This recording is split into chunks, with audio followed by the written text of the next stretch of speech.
Welcome everyone to Haven of Horror. As always, I am Subject. We're just gonna hop right in, playing Doom. Yeah. Welcome to our Doom speedrun. I didn't agree to that.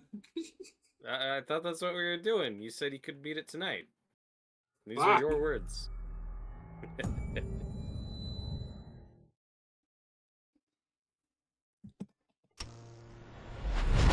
You'll be fine. Why, Doom? Why did you open on the other monitor? What?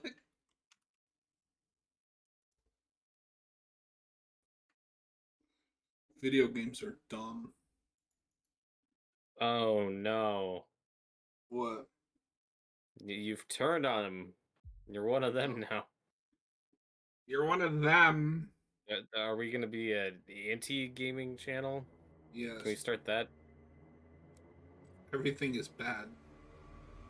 Oh.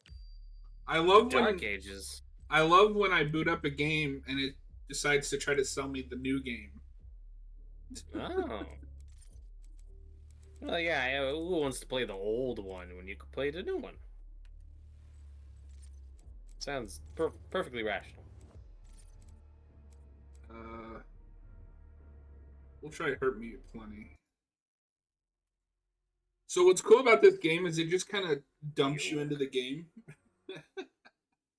Nice. There's no like extended storytelling here. It's kill demons. But you will be worse. Rip and tear until it is done.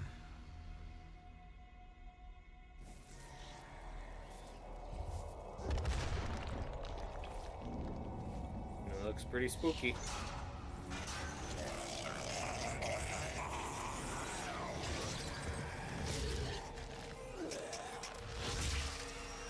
That's it. This is all the setup you get.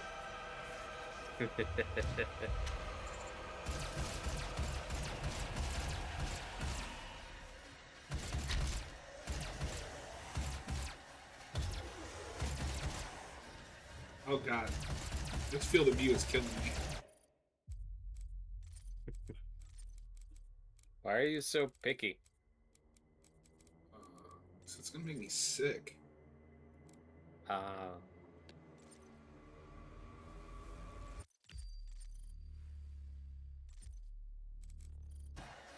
That's better. Now we're cooking with the iron. I think it's also because it's running at such a high frame rate. So like being that close to the screen plus the high frame rate was like, oh god, make it stop. Yeah, is this like an official remaster re-release? No, this is Doom from 2016. Yeah. No, I got that, but I was just curious if this is like an actual remaster, or if it's just essentially the same game. The same game as what? Never mind. I don't know what you're asking. Like, The Last of Us was a 2013 PS3 game. oh and no, this is just that came out a year they've never later. remastered that game or anything. Okay. Well, because for a minute there, I was like, "Are you asking if this is a remaster of the original?" No.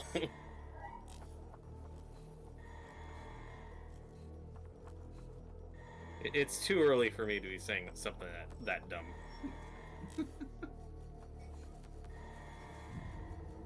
Is it though? Cannot determine the cause of the demonic invasion until the Rezop satellite is brought back online.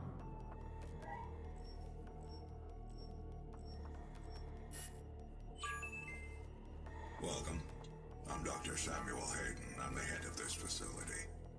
I think we can work together and resolve this problem in a way that benefits us both. Stop talking creepy voices. I love just the like character storytelling with that. It's like, oh, here's this really complicated plot, and Doom guy's like, no, fuck you. Want to make things go boom.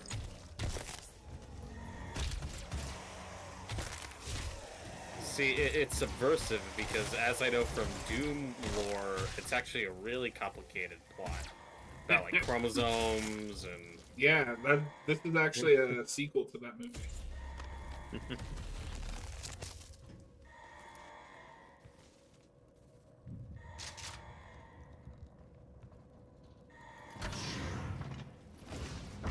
So Yeah. we've got our Doomslayer armor. yay. Oh my god.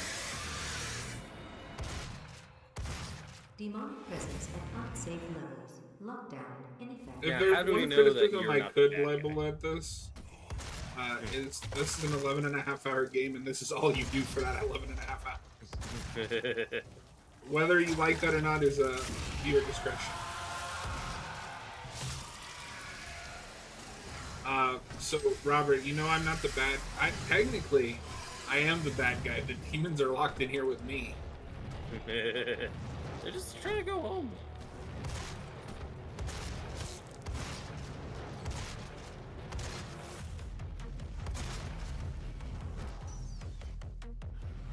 Demonic presence. But that is a meme that was going around when this game came out that I love. It's like, you know, in most horror games, it's like you're stuck in here with a monster. But in Doom, the monsters are stuck in here with you. Because you're the Doom guy. Yeah.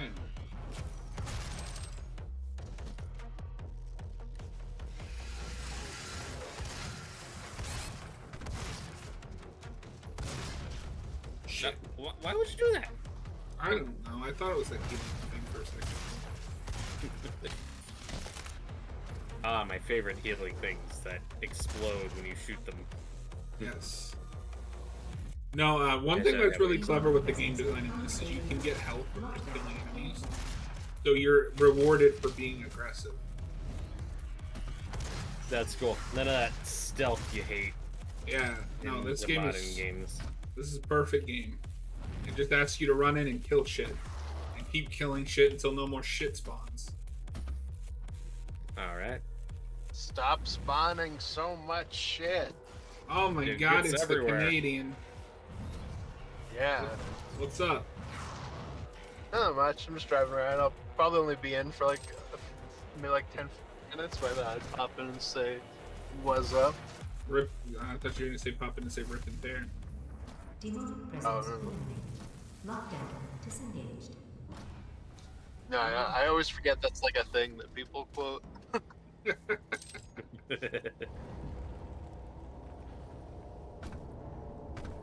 When is the new Army of Darkness Doom coming out? It cannot be allowed to I want to say later this year, probably holiday. everything. Yeah, that's what I was thinking. Because when I booted this one up, To take full I got a giant pop-up like pre-order Doom: The Dark Ages responsibility now. for ours, but you must understand our interest in their world. Oh, I thought Austin said Army of Darkness, and I was like, what? Is that? Well, because it's I did it's say Army of Darkness. he said Army of Darkness Doom. Worth the risk. Because it's like, that's like the thing is like Doom guy is the medieval times now, and he's killing demons. Gotcha. Yeah, I didn't realize that was an official prequel. Yeah, I didn't know that either until I was talking to my uncle, and I was just like, well, no, because the Doom guy's not sent back in time. It's like, I don't know. I was like, oh, okay. That's I not don't what really- I thought it was. I don't really understand the whole lore around the Doom guy, but I don't care. Yeah, I genuinely have like no interest in Doom's story. That's actually one thing I thought the one you're playing 2016 does better than Eternal, is that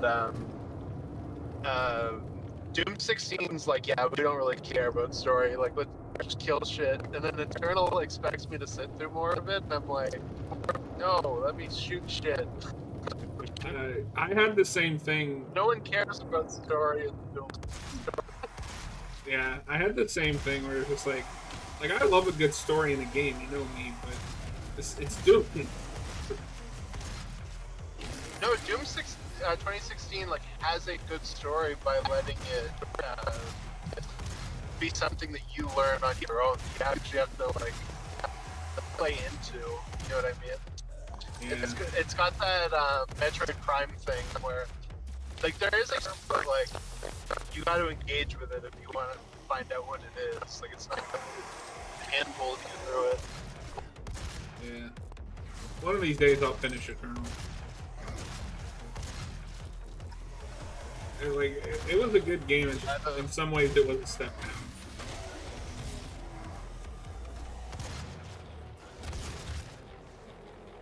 Hopefully, the Dark Ages is cool.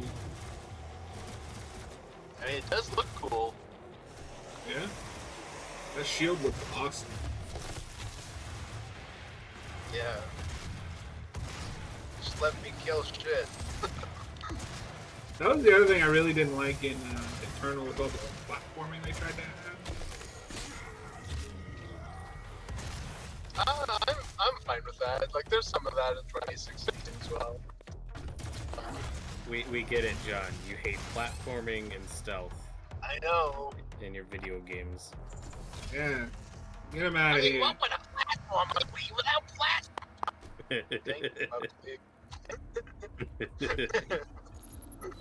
Doom versus Bubsy. Who wins? Probably the Doom guy. Austin, do you remember when Eternal was coming out and there was all that, like, Doom guy and Animal Crossing memes? Yeah. What a weird, like, crossover. That's a weird crossover. I think Doom guy is also like an outfit you can put on like a Mii or whatever in Smash.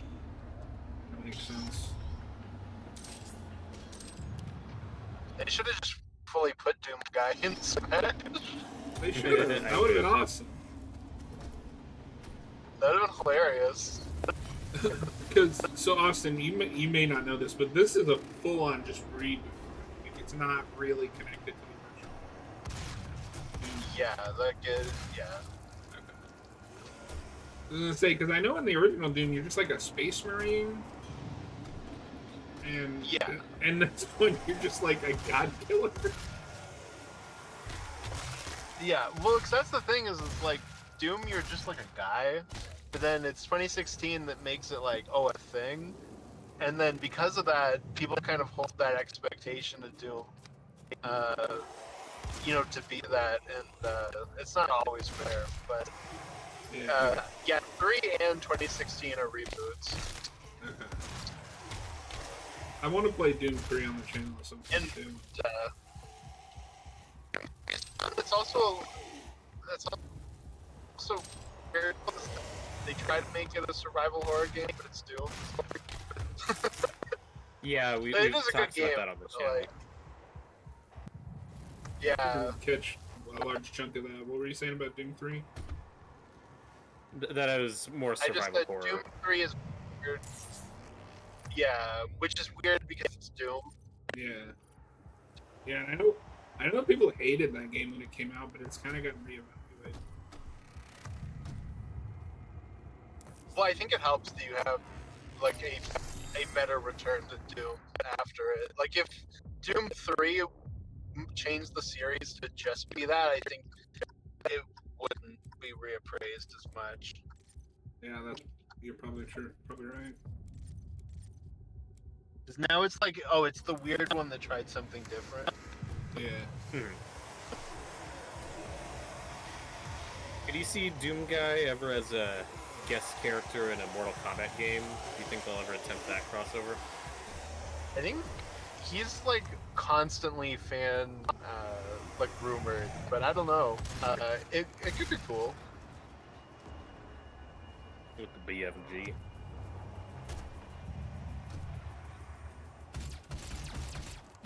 Oh my god. This is how you upgrade your weapons. Robert, Ah. charge burst or explosive shot?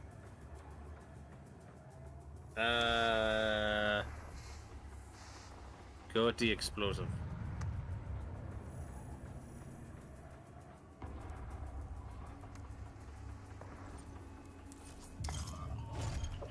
It's like that he just punched. Ah. It's like, give it. It's like, fuck you, I don't want a cute robot sidekick. Oh my god.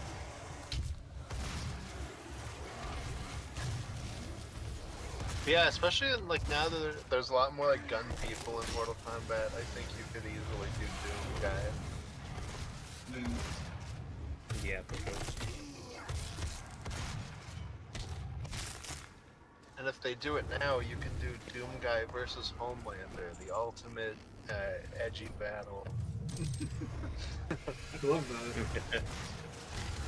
That is the only thing. One thing that kind of annoys me with how they do the guest characters sometimes. It's like they're split between games. Like you don't get the T800 versus the T1000 because they're different games. Like stuff like that, I find a little annoying. Yeah, no, that can be annoying because it's like Freddy is in 9, Jason is in 10. Right. At yeah. least they put Alien and Predator in 10. Yes, that was always awesome. Yeah. At least with 11, you can do RoboCop versus Terminator. Yep, I got that one right. Captain Kirk and Darth Vader, yeah. What is this? Lopan, No, I feel like- Superman. I feel like they've tried to start having themes where it's like 9 and 10 had like horror ones, and 11 was more like 80s action films, but then Joker throws that off because they couldn't get Ash. Yes. And then this one started as like a comic book thing, but I feel like kind of gave up when it came to their second wave. With Ghostface. With Ghostface, Conan, and the T100 or T1000. Yeah, it's Yeah. like, Yeah. oh, okay. I guess we're just giving up. Conan was unexpected. That was random, but awesome. Like that's well, a great Conan would choice. kind of fit because like he does have a comic history too. Mhm.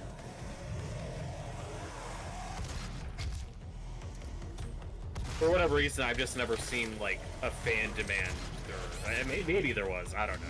That one just came out of nowhere for me. It was like Rambo, where I was like, oh, okay, cool.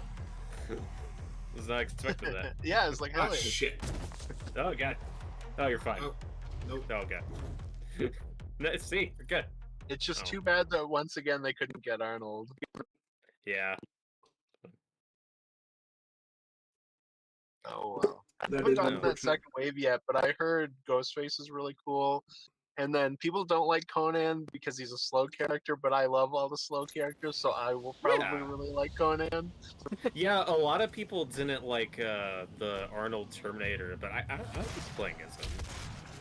People really hated RoboCop, and RoboCop's like one of my favorite, is Oh, yeah, maybe great. my favorite guest character.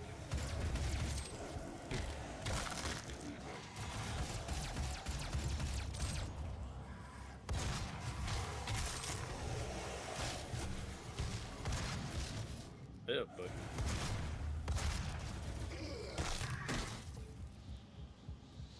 I love the glory kill system in this game. yeah, the one that surprised me that they never did or attempted was Michael Myers. Just when those movies were coming out, I'm surprised we never did Michael in one of those Mortal Kombat games. But now we have Ghostface. Yeah, a lot of people thought he was going to be an 11 because they thought it was going to be more.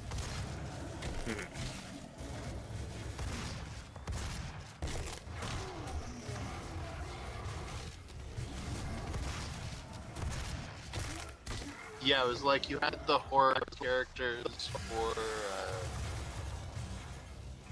11 people thought, and Michael, you had Halloween Ends coming out at the same time. Mhm. So people were like, oh, definitely Michael Myers, and like a lot of people were saying like Chucky. Which I don't know if you could do Chucky in Mortal Kombat because he's like small. Mhm. Well, for years I've kind of like in my head imagined just a legit Mortal Kombat-esque fighting games, but like just for horror characters, and I would have like different sizes where like Chucky, Leprechaun, characters like that would be kind of around the same size. Then you have the bigger ones. It would never happen because of rights, but I think it would be so cool. Well, there's that like unofficial game that I think is on PC. I forget what it's called, but that's basically that. It's got like Reanimator and shit.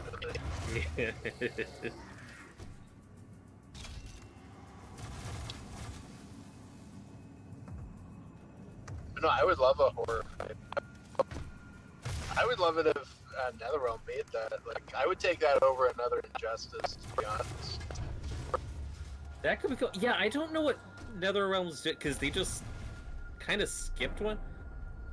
We just went straight from one Mortal Kombat game to the next. That was weird. I don't know if they have another different thing they're planning. I think it was because 11 sold really well, so they were like, let's build off that. But since that press conference or whatever with DC, they said that they were talking to Rocksteady and NetherRealm about making new DC games. But I hope that NetherRealm just makes a different DC fighter. I don't want them to do an Injustice 3. Yeah, I mean, I'd like an Injustice 3, but I'd also be open to something different. Now 221 accident-free. Yeah, well, because for me it's like, I'm down with them doing another DC fighter. It's just, like, I'd rather them try something else with DC as opposed to going back to Injustice. Sure, yeah. Well, we could have had a Wonder Woman game. Make a Wonder Woman fighter. That'll piss everyone off. Yeah.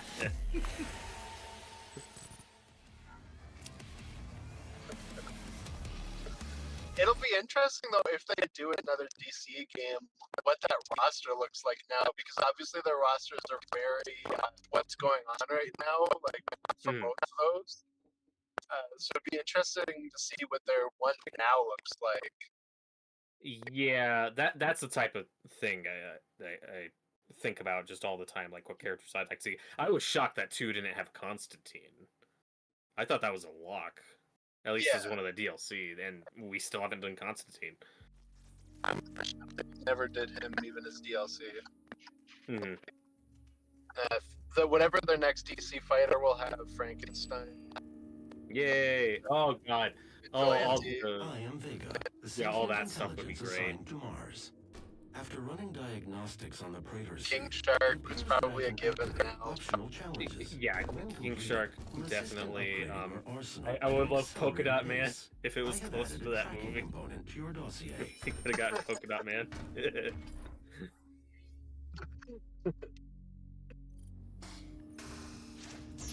That would rock. Give me Paul Dano Riddler.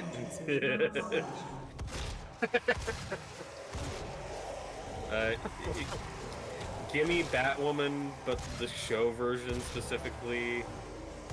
Oh my god, she can have a Red Death. Yeah. Hell yeah. What? I don't. Do you guys remember when they did, I guess, Stephen Amell Green Arrow skin for the first Injustice? I do. Yeah. And like got him to voice that version, and then they never did anything like that again. Nope. Yeah, Injustice 2 was like clearly informed by CW stuff and other things that were going on with certain characters, like Captain Cold, kind of who was popular at the time. But yeah, they didn't do any like specific skins or movie versions, which is the type of thing we do more now.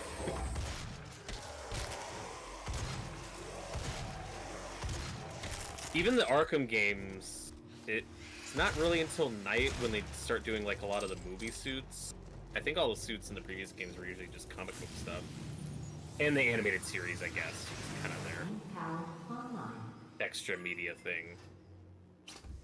I believe in Beast, especially now. What's wrong with her face? Final moments in this world. All the rumors, the human sacrifices. The demons. It's all true. My sisters and brothers, be thankful. You will be the first. I believe in honesty, especially now. Oh, we lost Austin. R.I.P. Rest in peace. It's fine, he's a ghost. He'll be back.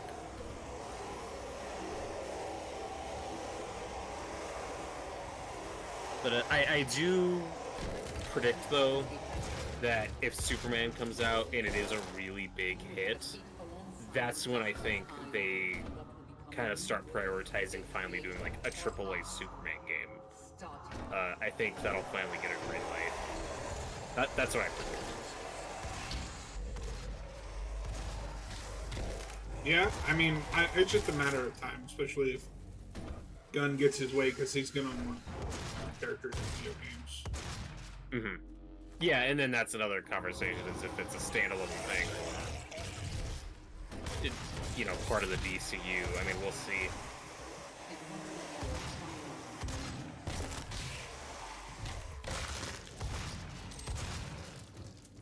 Ah, Jesus. It's getting pretty hairy.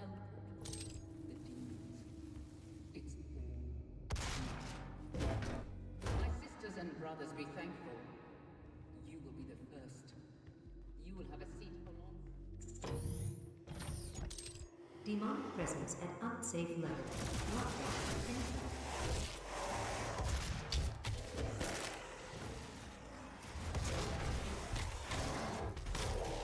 So I feel like you're taking out a lot of aggression on these guys, Mr. Doom guy. Anything you want to talk about? Rip and tear. What? Tell me about your childhood. What brought you here? Guns. Lots of guns. Oh, God.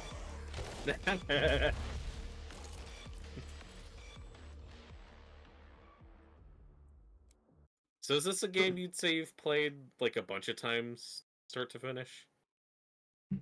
I have started it a bunch of times. I have finished it once. Oh, gotcha. It's one of those.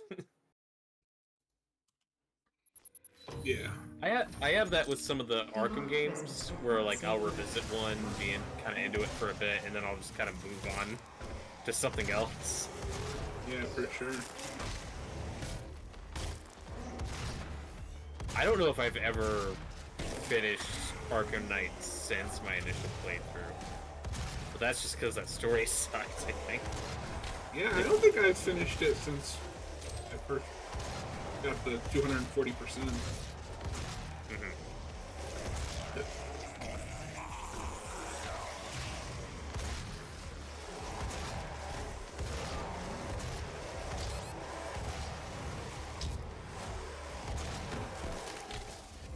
Maybe these guys just need a hug. Maybe stop killing them.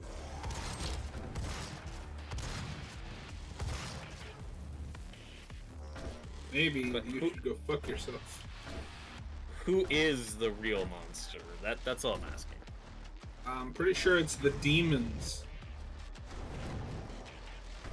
Oh. Well, that would explain the demonic shit. Ah! Yeah. Get away from me. Demonic presence eliminated. Lockdown disengaged. Oh yeah, here we go. Nurturing a growing workforce, and each year we harvest only the best of the best. Are you ready to move on, to take on new challenges, to become So the funniest thing is this, because this is a specialized weapon. This is literally just used to refill your ammo.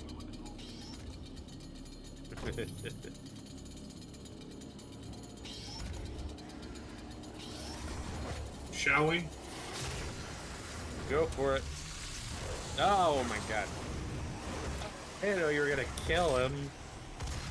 What did you think I was gonna do with a chainsaw? Carve a nice little ice sculpture. Here, how about You bastard. Why are we torturing them like this? Why? there? I made a nice sculpture. Yay.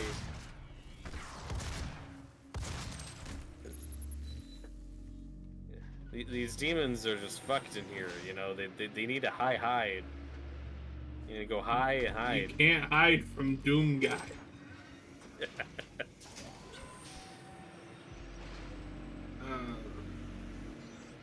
Hang on, those are gonna be bad. Doo-doo-doo. Oh shit. Oh, it's go guy.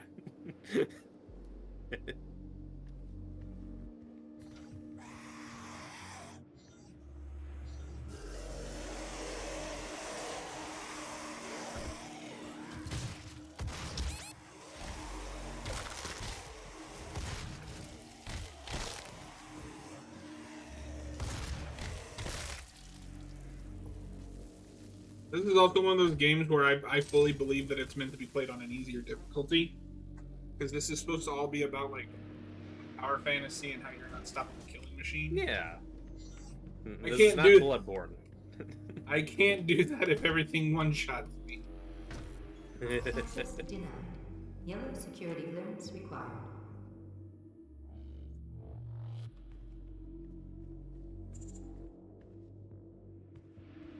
Yeah, I'm not as tough as nails in my gaming as I used to be, but also, like you said, it depends on the game and if you just want the fantasy or whatever. It's like you want a degree of challenge, but you also don't want to be pissed off. That's not Yeah. that's not the purpose of playing something like this.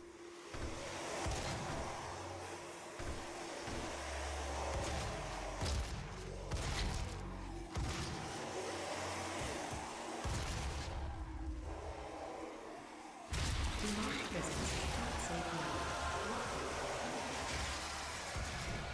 now. Ew. There's that beautiful soundtrack. Hell yeah. Oh god.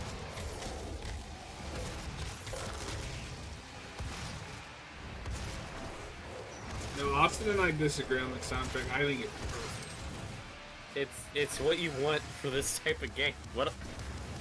Austin says it's not What metal else do you- enough. Huh? Does it need more screaming?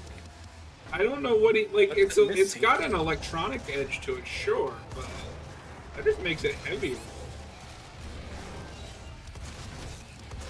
Sounds good to me.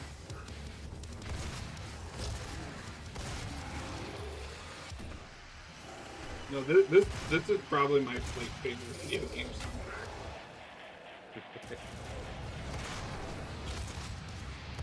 But do you want a movie with this kind of stuff? Yes, I want everything with this kind of Every soundtrack. movie.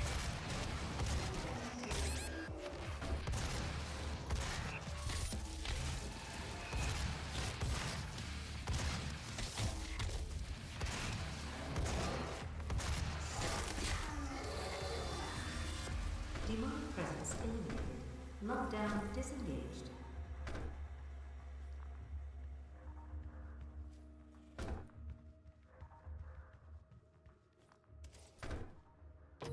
He's not looking so Oh, hot.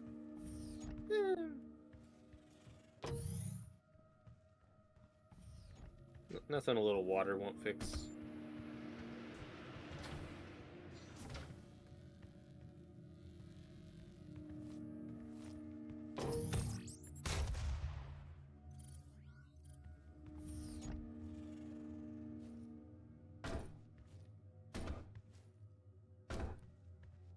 So, do you ever plan to get back to Resident Evil 2 and picking up where we left off? Yeah, at some point. But you know what? Tonight I need something that's a little less cerebral. Cerebral. We also don't want to wait too long before we're like, oh, fuck. I've forgotten all of this. That is also true. Maybe we'll alternate. Yeah. That could be fun. Also, with Resident Evil, I feel like it took 2 hours for us to find our groove. Because you're actually starting to pick up your pace near the end. But we were too tired to keep going. It's like my brain hurts. Gimme. Boo. I don't have another gun to upgrade yet.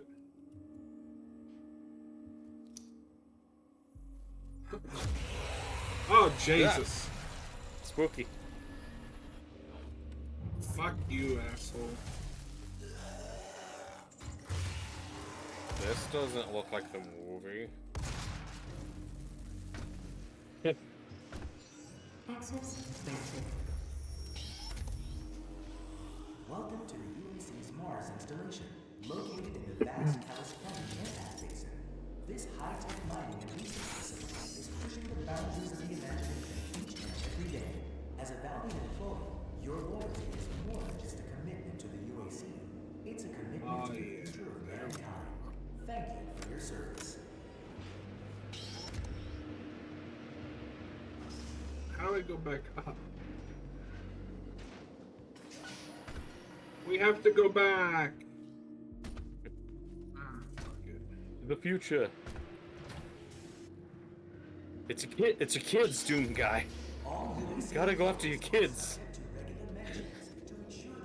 No, that was the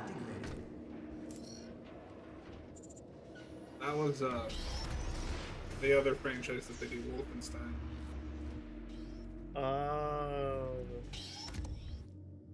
Yeah, and Bethesda's like live service push. Like here's a game about the kids of the protagonists of Wolfenstein. Because it was supposed to be kind of like a live service co-op game, and their kids are the most irritating fucking people. Oh, that's a franchise I'm even less familiar with than this. I've never played one of those. Dude, I think you'd like the second one because you like alternate history, right? Yeah, I think it's interesting. That one is what if the Nazis won World War II? Yeah. And you really get to experience some of that in the second one. Like, you get to see what German occupied the U.S. looks like.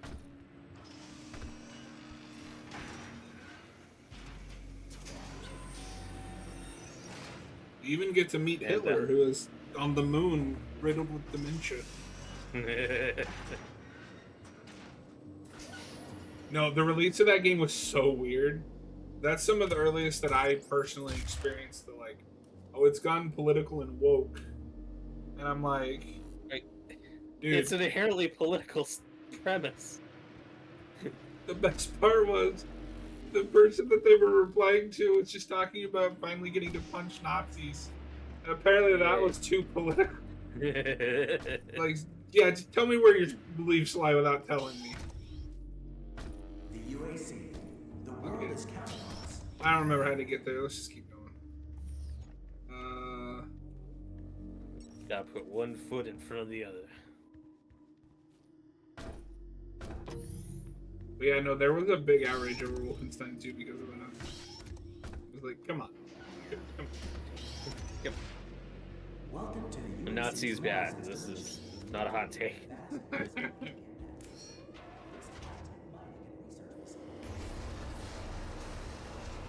Noah Doom! Jesus, what the hell? Oh my god.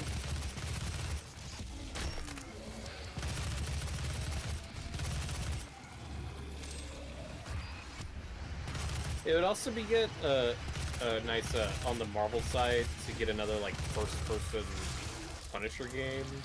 No. Like, that would be cool, but not something they make. I just hope that Blade game is good. Oh, is that still happening? As far as I'm aware. I just haven't heard about that in ages. I have a feeling they announced that game way too early. Probably with Wolverine 2, like, that's taken longer than I expected. Unless they started reworking a lot of it. So, I have come to be the belief that Insomniac overstretched themselves this generation. Probably. Because if you look at their release record, they've already released 4 games this gen. Yes. Because they remastered Spider-Man, which it's not a whole new game, but they put work into. Right. They did Miles Morales. Yep. They did the new Ratchet and Clank, and then they did Spider-Man 2. Some teams this gen haven't even put out one game. And I do think that might have affected Spider-Man's quality. Yeah, probably, but hopefully Wolverine's great. 'Cause that Some of the playable stuff that leaked with those Insomniac leaks was promising.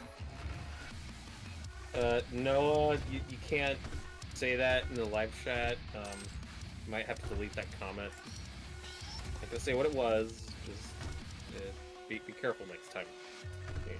You're not supposed to You're use gonna that get word us here. canceled. You're not supposed to... I'm being vague. All I'm saying, Noah, is just try not to drop that N-word next time. Whoa. No, wait.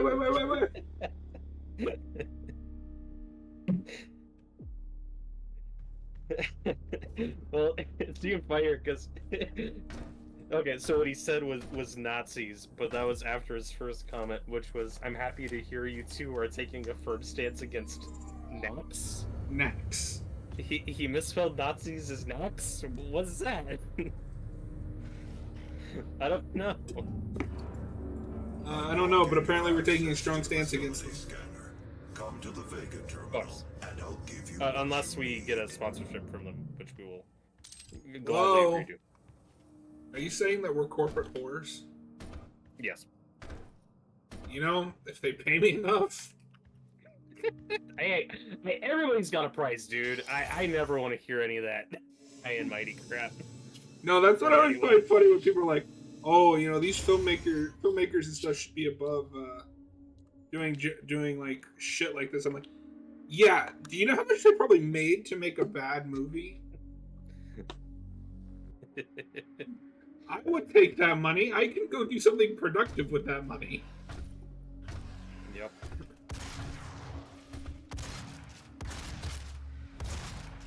I am all for activism and like morals, but they don't pay the bills. That is true. That is a true statement.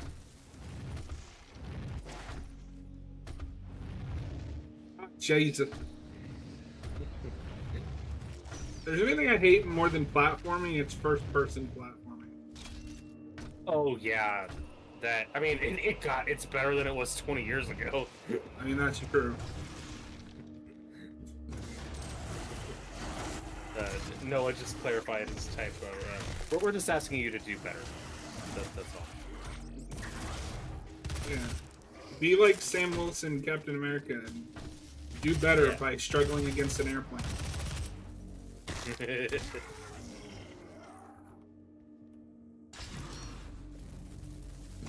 the airlocks. There's so many airlocks. Ah, Jesus. Whoa, whoa, whoa, whoa. I didn't sign up for this. Are you excited to watch the second Doom movie? Oh no. Are we doing that after the Stan? No, I've got some ideas for other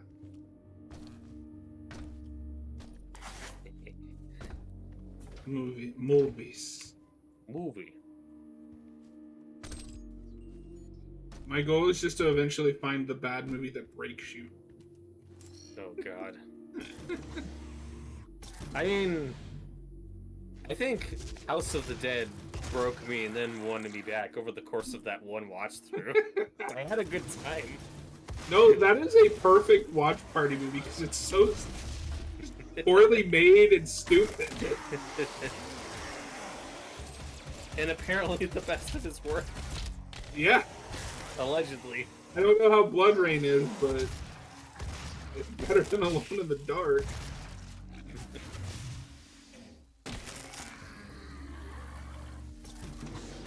Although we all know you just liked it because you got to see Erica Durance naked. I'll never confirm or deny these allegations. All I'm saying is the movie peaked early. Something peaked early, that's for sure. Yeah. Whoa, wait. Oh god, But, I can't see the demon. I know. Light. I was just like, I know it's there somewhere. I'm just gonna keep shooting. No, but that ending fight is one of the best things I've ever seen. It's that editing is so horrible. I hope that's one of the first things they shot, so that's like when they still cared. But there's just no continuity to it. That's what makes it good. Take it. It will give you strength, help you on your journey, if you can withstand the power surge. Hey, look, it's the Eye of Sauron. Don't look at it. Oh my god, it is. No, he killed him. No, I just love that every upgrade is him smashing something. Smash. Ammo or health? I always start with health. And then work on other stuff.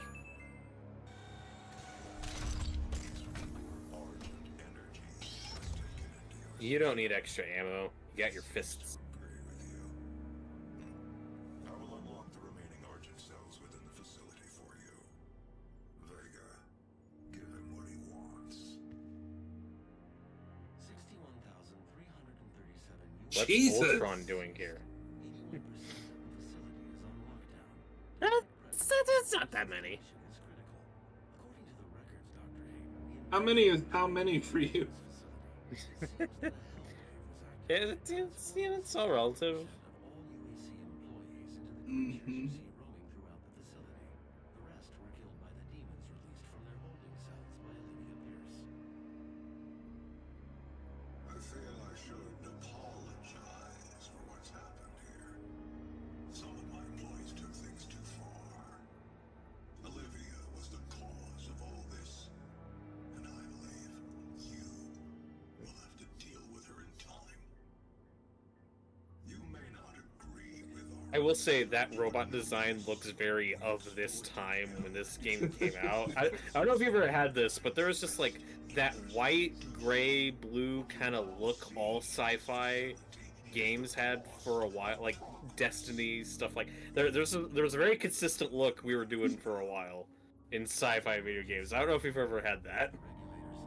I have that with a few things. Like the minute I boot up Mass Effect 3, I'm just like, yep, this came out in 2012. I don't know how I know, but it's something about it. I know it's There. 2012. But I think like Portal 2 is what I think of, just kind of having a specific aesthetic that caught on.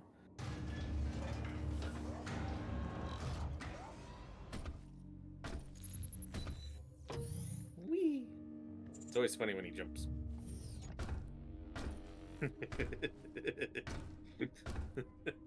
Doom guy, stop! Doom, are you Oh okay? god, he's really lost it. Oh god. See, that would be horrifying if over the course of the game he started talking more, but he just says like "we" and "yippee." That'd be chilling. Okay, so I'm gonna pitch you a Doom movie. Okay, Okay. so all of the main characters are just the demons. You follow them on Mars, and like they have this plan, right? But in the background, taking them out one by one is Doom Guy. Yeah. And it's like a reverse slasher where you're following the monsters as they're taken out by the human. Or whatever the fuck Doom Guy is. I don't know anymore. I like it. You know who should make it? Who's that? What's that? After running more Mike Flanagan. diagnostics on Yes. Raider suit, Oh, can I please have one of the demons from Doom I measured have a like 20-minute monologue I have added a tracker about what it means to be alive? One of them's played by Henry Thomas, and the other is Flanagan's wife. unless the demonic Yeah, I was gonna say, who's Kate Siegel play? inside the foundry. Our security systems cannot be overridden. Henry Thomas can Yeah. be the Doom Guy. No. Okay, no. I've got it. I'm gonna make it better. Henry Thomas can be like the head demon, and then Mhm. the twist at the end is Doom Guy kills the final demon, takes off his helmet. Who do you think is gonna play the Doom Guy? Kate Siegel, because it's a gender twist. No, it's Carl Urban, and the twist at the end Oh, is that it's a God. 20-year sequel to Doom 2005. Yeah, Flanagan does have a good track record for doing good sequels to movies that people didn't like. It can follow that tradition. All right. Tactical scope or micro missile? Tactical scope. Always get a scope when you can get it. Get on. No, as long as it's an actual monologue, which you don't know what a monologue is. Noah doesn't know what. Yeah, yeah.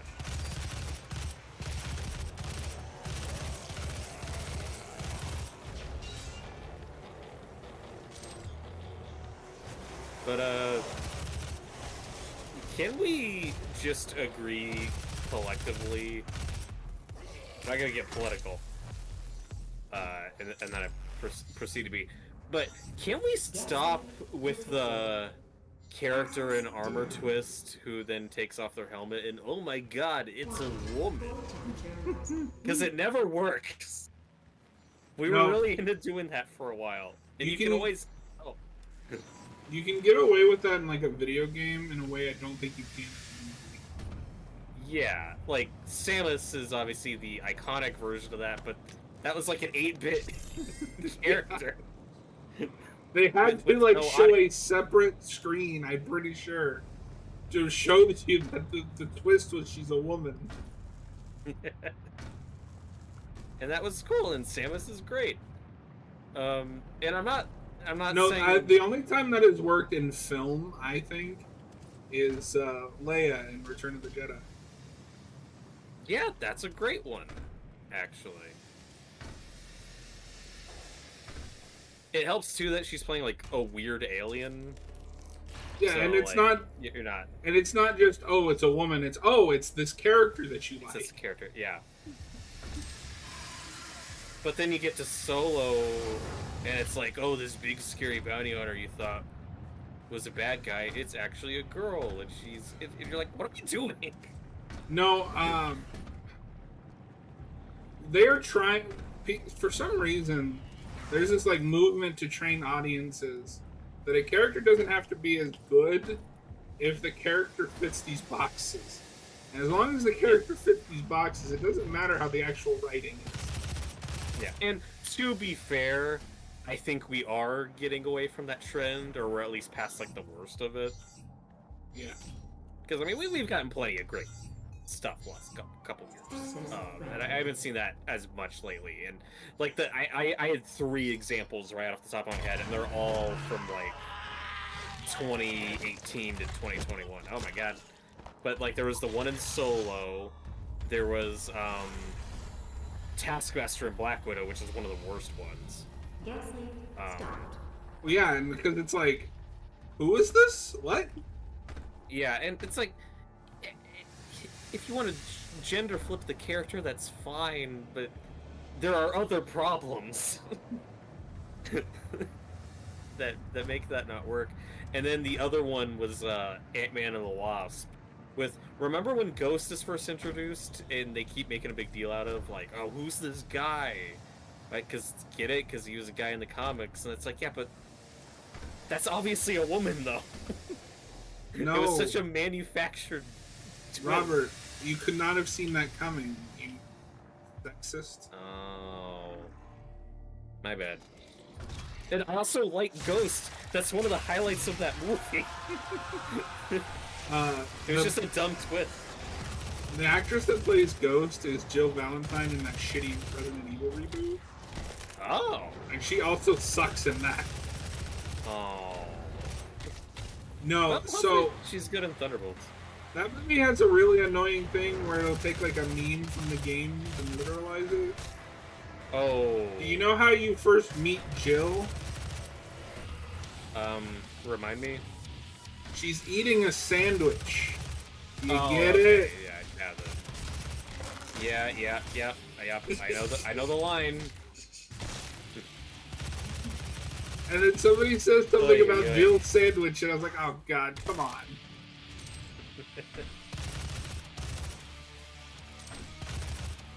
That's the worst part. Is I think you could make a good joke about that. You just went the lamest way. No, I don't mind referencing it, but like, as the introduction to this character? It's like, remember the meme about Jill's sandwich? Yeah, yes. I remember. And it's a shame, because I do legitimately like most of that cast. I think Leon is horribly miscast, but I hate everything with Leon in that game, in that movie. Oh yeah. That's what everybody says. I don't understand this trend of like, here's this character you love in the games, you know, they're a badass and like cool and mysterious. In the movie, he's a bumbling idiot. Well, maybe it's just his art. Like maybe he's cool and badass by the end of it. No. But like Robbie and Mel as whoa! Whoa! What the hell?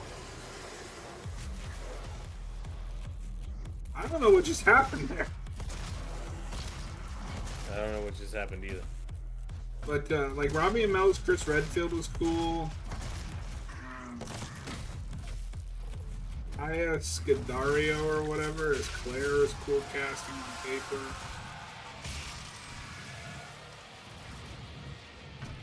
And I didn't mind the guy they got to play Wesker. I don't know his name, but he's in that Umbrella Academy show. I don't know if you've seen that. No, I haven't seen it, but I've heard of it. And the timing was just so weird, too, because that was also around when that Netflix show came out. And Yeah, they got announced at the same time. And I remember because when they announced the premise of the Netflix show, I was like, oh god, well, I mean, at least there's the movie. And now I don't know which one was worse. Well, at least the movie's shorter. That's true. Do you think that is the worst Resident Evil movie, or is it more? No. Not up there. Okay. You haven't seen the later Anderson films. No, Dear I haven't God. seen any of them.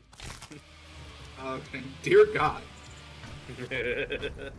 Those start getting to that point where it's like, yeah, here's a thing from one of the games. You remember this thing? Like, in 4, they just start introducing the parasites from 4 and 5, the 4 and 5 games, but with no explanation. And because those movies are very much just zombie movies, so it's like, is that supposed to be part of the T-virus? What's happening? Stop asking questions, nerd. And then, of course, I'm sure you've heard this, where all of the game characters get sidelined for Paul Anderson's wife. To the point that Jill Valentine, who was perfectly cast in the second movie, is a supporting character in her own movie. Or in a movie that is adapting Nemesis, I should say. It's Alice that Nemesis is after. Do we have too many directors named Anderson? Yes. Just ask questions here. We should put them in a room and leave a pool cue and have tryouts. Yeah, because you got Paul W.S. Anderson, who's not to be confused with Paul Thomas Anderson. And I always confuse them. It's W.S. Anderson that made Resident Evil, right? Yes. Okay. But not to be confused with Wes Anderson, who's not to be confused with Wes Craven. Oh. I don't think I've actually seen Wes Anderson film. No, he makes good movies. Yeah. Is he the one that made? Is he the one that made? Okay. Is he gonna do it? No. Do the thumbs up. Oh, he did it! Yay!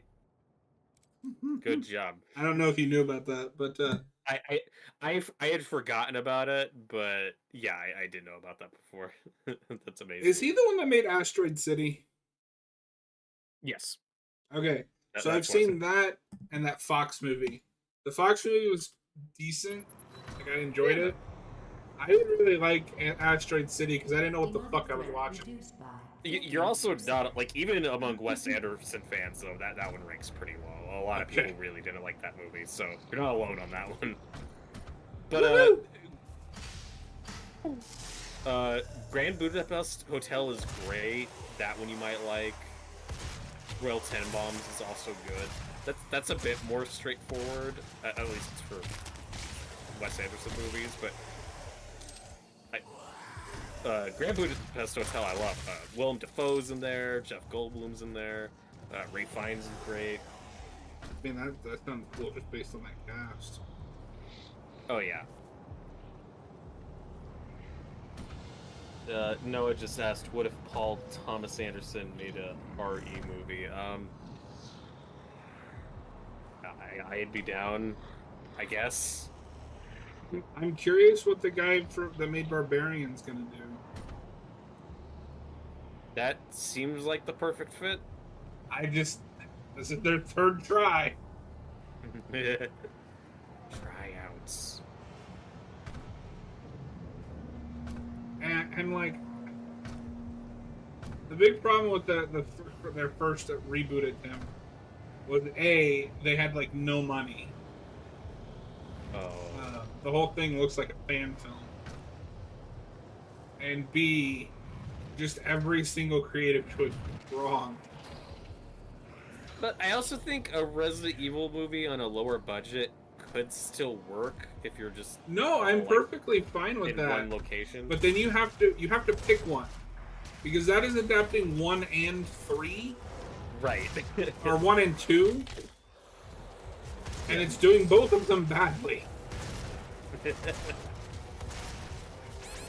Oh shit! Just my legs. You could make a really cool low budget movie just on the first one where they're stuck in a haunted house. Right.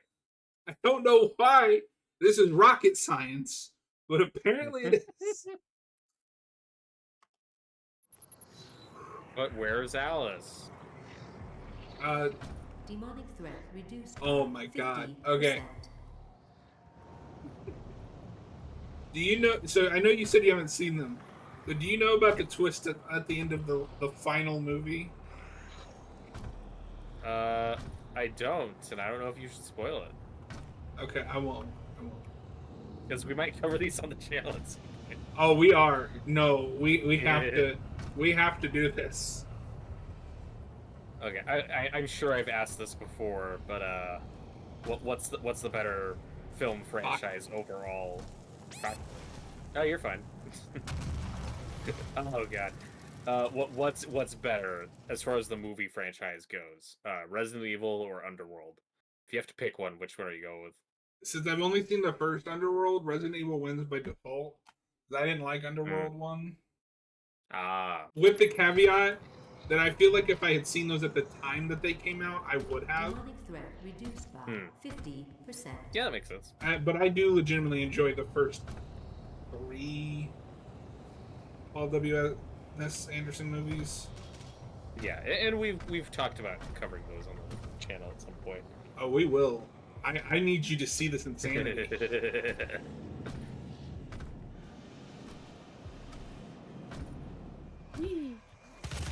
Are you excited for The Stand next week?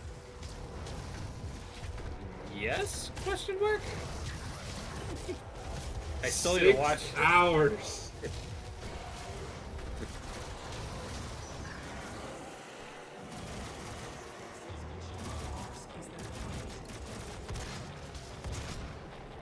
But tomorrow we're taking it easy. Tomorrow we're finally gonna do my just showing off my whole horror movie physical media collection. It'll also be just be a hangout live stream.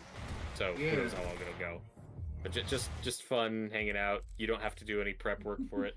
It'll be very laid back for you.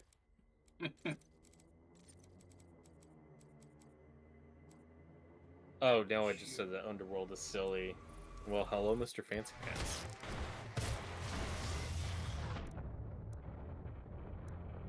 How the hell do I use the chainsaw? Use the chainsaw. You gotta... It's in your heart. Oh, it's G. I don't use my head, boy. I use my heart.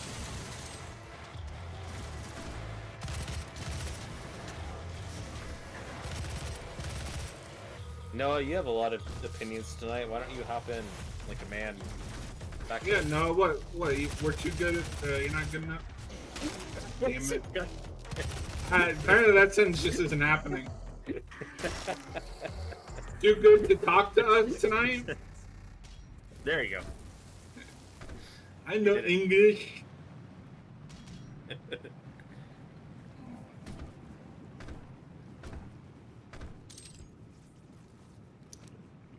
Maybe I should try to read I'm the not Stand dead. book again before we do that video, but I don't. I'm still in the middle of Harry Potter. Oh, gotcha. I was gonna ask. I thought you might attempt that, but that's also really long. And I've read it 2 or 3 times, so like Gotcha. I've probably forgotten large chunks of it, but I've never. It's not like I've never read it before. That's my favorite King book. In the miniseries, you'd say like start to finish follows it pretty closely. From what I remember, it is pretty accurate. The 2020 one from CBS All Access. Woo! But it's gotta be non-linear, because that's cool. Ugh. Oh god.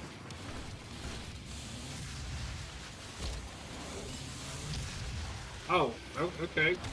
That doesn't work then. Oh.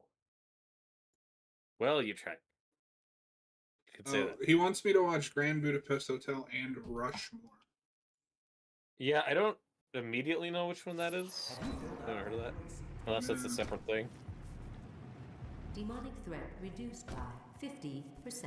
Like, no, John, I want you to drive to Mount Rushmore and just stare at it. Just watch it for a day.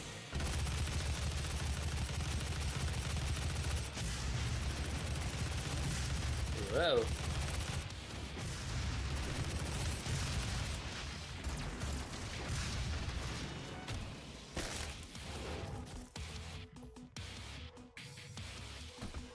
But yeah, the music here sounds perfect. It sounds exactly like what you'd want. Whew. No, I adore this soundtrack. I listen to it all the time.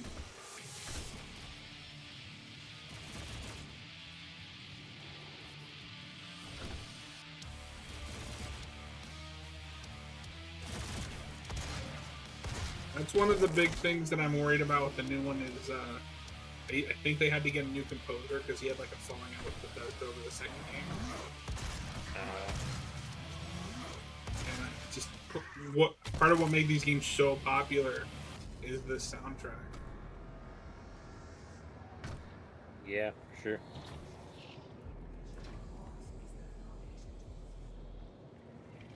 Robert, the door locks are starting to piss me off. Oh my god.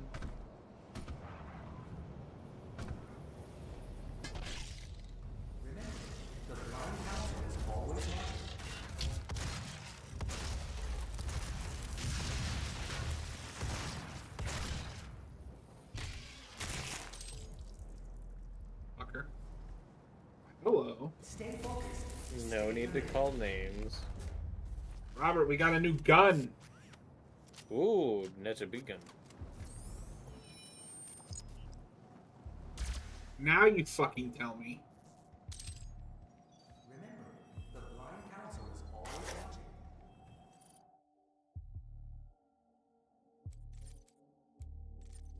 watching. Hello.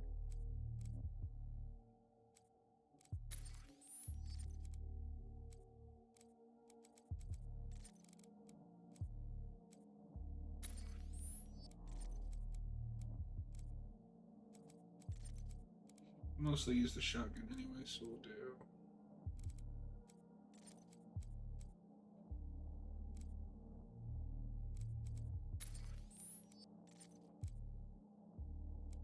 Oh, with each purchase, one bit becomes more and more expensive. Hey, get you. You can also tell this game was from 2016 because it has a tacked-on multiplayer that nobody did. Oh, that's normal. No, dude, that trend pissed me off so much. Like, I really like that first Tomb Raider reboot, the one from like 2013, and I would love to platinum it, but it's stuck with those tacked-on multiplayer trophies. And do you think the multiplayer's still alive almost 15 years later? Nope.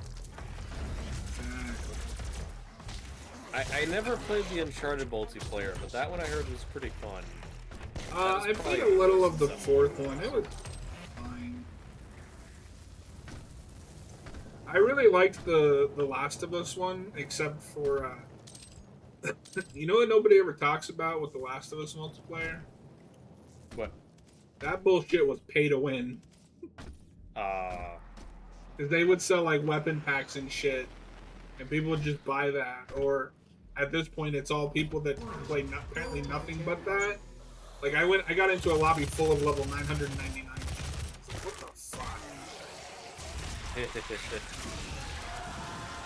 Yeah, Naughty Dog and Last of Us are in kind of a weird place right now because, you know, they pulled the plug on that multiplayer game, and I assume you saw Neil Druckmann's comments about 3 maybe not happening. I don't know if I believe that. I've heard something about that, but I haven't looked into it so close. It was something to the effect of, like, don't count on it, or, maybe not, or not for... I don't know. I feel like he's trying to let people know, at the very least, like, they've got this other game coming out first. And with how long it takes them to make fucking games, yeah, who knows? Yeah, I mean, yeah, like you said, they got a game coming out that... Let's see. I'm not, like, angry about it or anything. I just... My gut tells me it probably won't be as big a hit as we're used to from Naughty Dog, but we'll see. It could be something really awesome. I don't know. Just not really excited about it. My thing is usually as well, when they start to move on to a new IP, it means the old IP is done. Because, like, they did The Last of Us, and, like, yeah, they did one more Uncharted, but that was the end. Right. And I think that'll be the case with Last of Us. If we do get one more, then it'll for sure be the last one. Yeah. Until Sony's like, hey, I don't know, Santa Monica, you want to make a Last of Us spin-off? I'm fully waiting for them to do that with Uncharted. Yeah, it hasn't happened yet.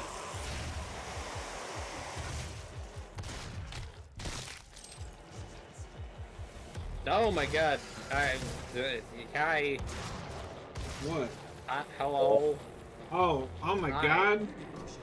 god. Jesus Christmas shit. Noah, Yeah, you're it's in the monologue. hide. I'm on the hide. Hello. John, You went up Johnny hide said and a hide. monologue. I know, it's a miracle. Wait, Ah! John said a monologue and I wasn't here to hear it? No, you said a monologue. Rowdy. Yeah. No. Well, I mean, I was quoting a line from a movie. It wasn't really a monologue. It's a monologue. No, it's the best monologue. What are I you, think monologue, please? you're pretty flexible on the definition of monologue. We've been over this, bro. More progressive, depending on your point of view. Okay. Noah probably also hates punching Nazis. Oh. I'm for punching Nazis, for the record. There's no one who's more for punching Nazis than me. Noah's punched more Nazis than me. No, nobody has punched more Nazis than I have. That I can tell you. Quite frankly. But, oh shit! So much chaos happening. Noah, I know this is a stupid question because you don't play video games, but you've never Yes. played this, right? No. I want to. What are you waiting for? I keep forgetting about it, and I'm not a gamer. You It's bastard. It's kind of the story with like most of the games I want to play. Like these new Doom games are pretty well liked too, right? This one is. I don't know what the like general consensus is on the second one. Oh, I remember hearing positive things. Yeah, it was a hit, at least initially. It probably hasn't had the staying power that this one did, Yeah. This was a huge deal at the time, though. I remember. No, this game was huge, and part of it was just because, like, you know, we tried a Doom reboot before with Doom 3, nobody liked it. It's like, oh, you know, it's not really Doom. So like, oh, you know what, fuck it. Like 10 years later, here's Doom. Core temperature reaching critical. Here's the Doom. Well, because Doom 4 was in development hell for years. And they finally just said, fuck it, we're starting over. I'll do it myself.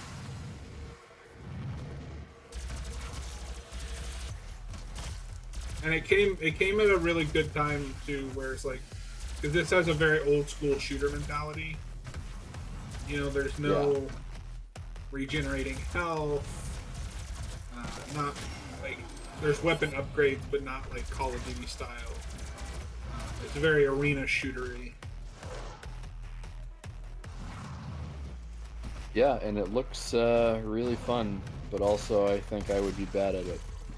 I would pay many dollars to watch you stream this. Yeah, because I don't play much shooters. I'm not really terrible at them. I just don't play them a lot. Yeah, I'm not a big shooter guy either. This game's probably my biggest criticism, which probably isn't fair, but it is that it's a shooter. Just like this is an 11-hour game. I've already experienced every system that the game has to offer, other than just here's a new weapon to further shoot shit. We at Haven of Horror don't support shooters. I just want to clarify that. Noah, The game genre. Noah loves shooters. Not. Okay. You're like, I don't want to have this. More lies. Lies, deception. I love that every controversial thing that's brought up has just become, oh yeah, Noah likes that. He's a big supporter of that. No one pin loves that shooters. on me. Noah loves shoot. Nobody loves shooters more than Noah. That I can tell you. That I can tell you. Oh boy. Boy, oh boy. Come here. Oh, but yeah. The Wes Anderson movie I mentioned earlier, Rushmore, that's one of his early movies. Oh. I think that was like his second after Bottle Rocket. Yeah, it's just like it's a coming of age movie.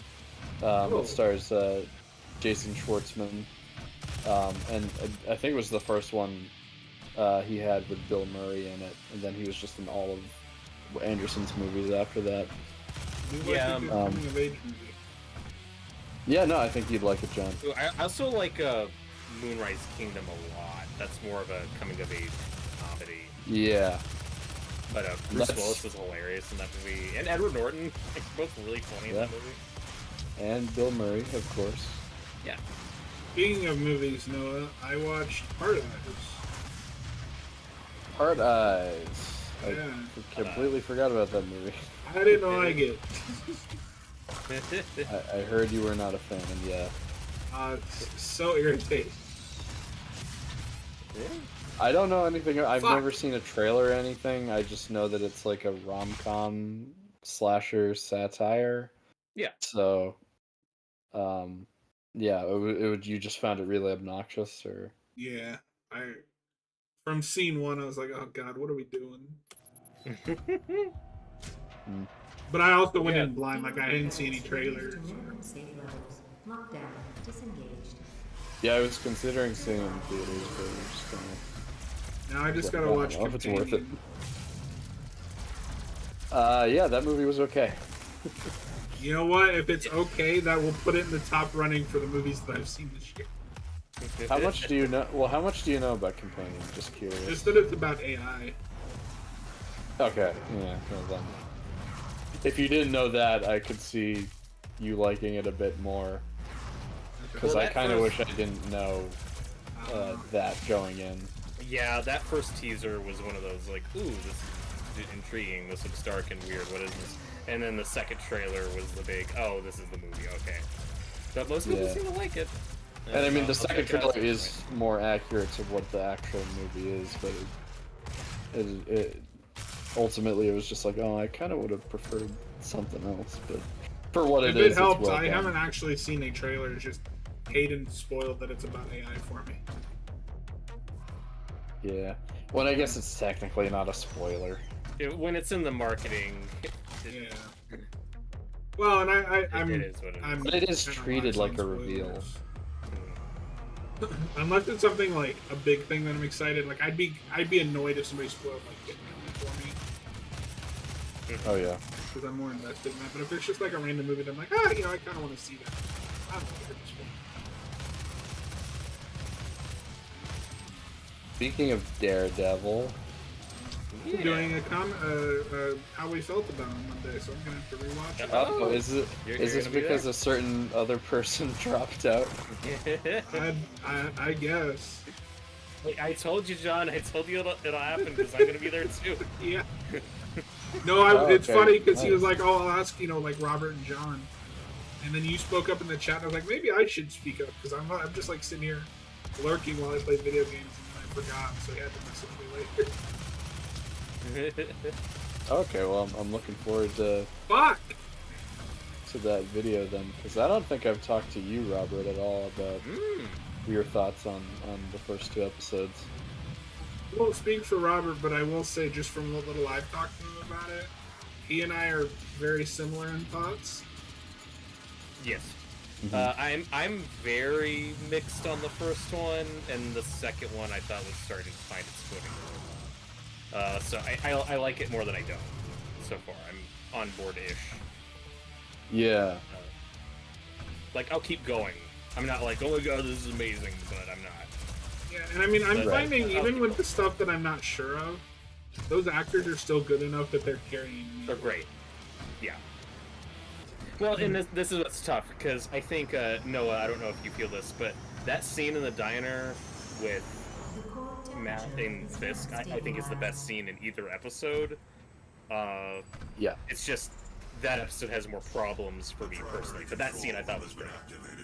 That is a great scene. Yes, I agree.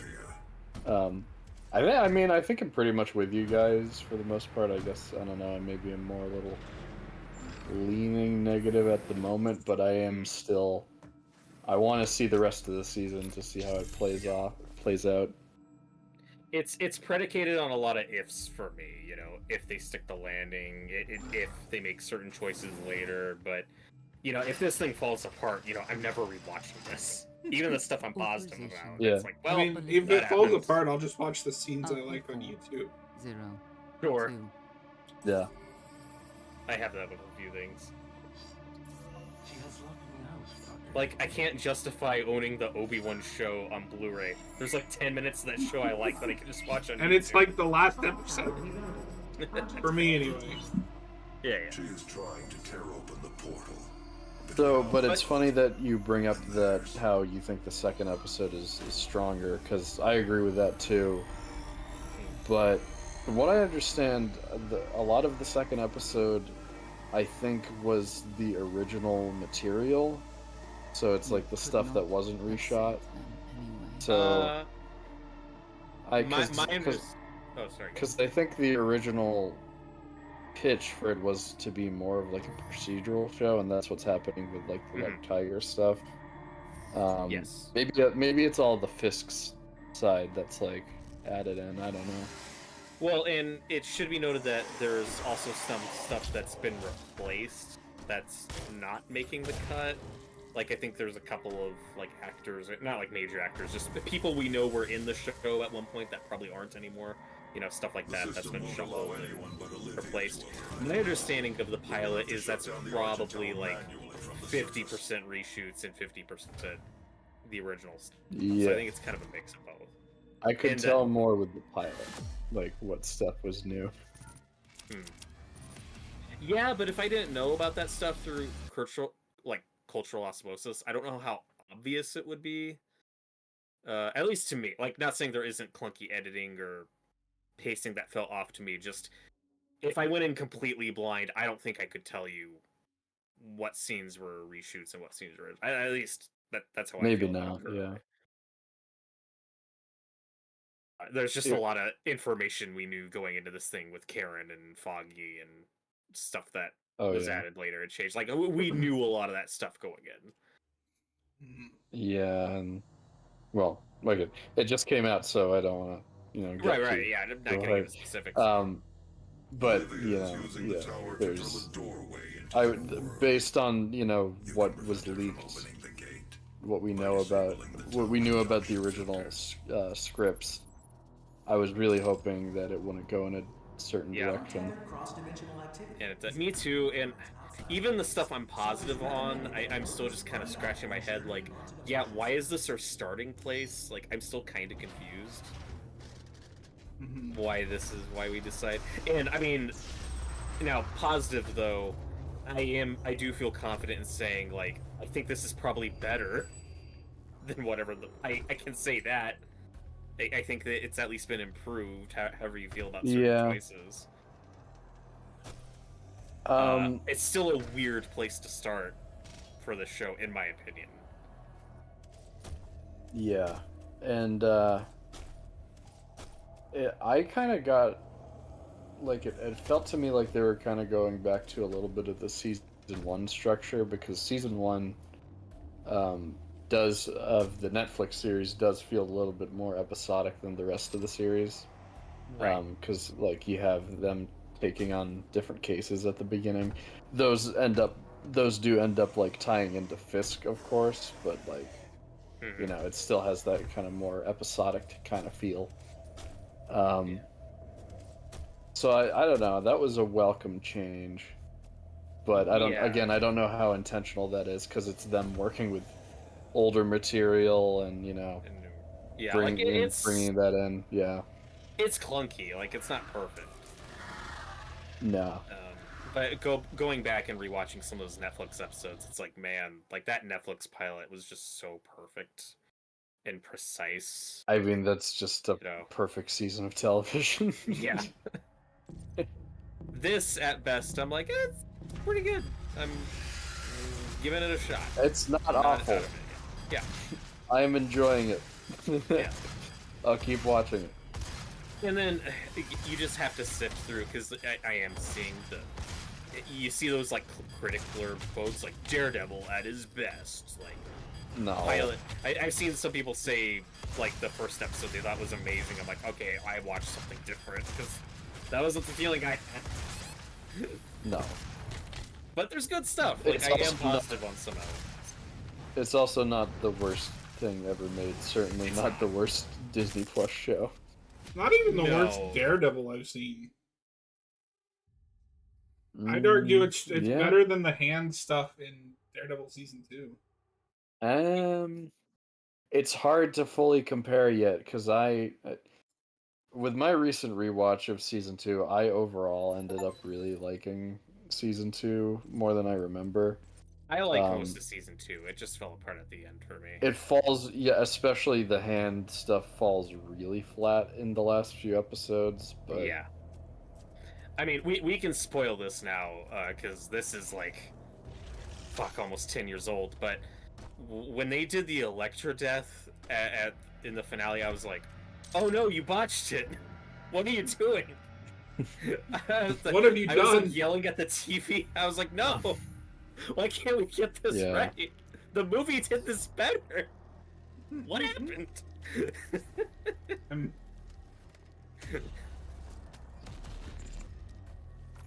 Yeah, I mean, we have a rocket launcher.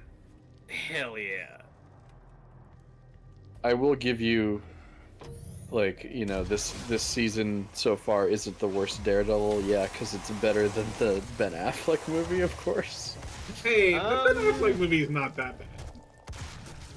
If we're talking the extended director's cut, I can't agree with you there. Theatrical cut, sure. I'll say this is better than the theatrical cut of Daredevil. I'll give you that.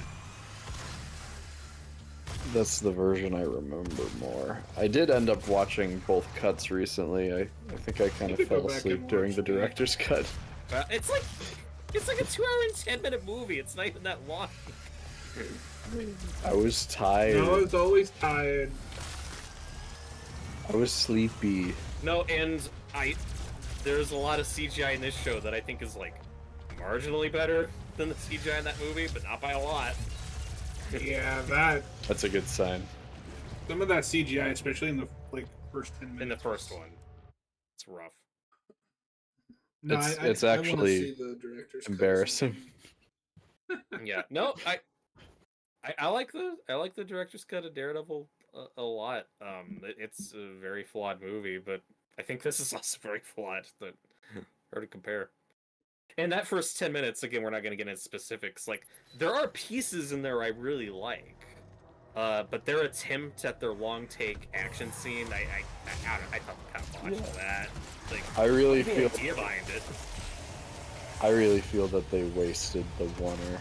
If this is the one oneer that they're doing, It was not done well.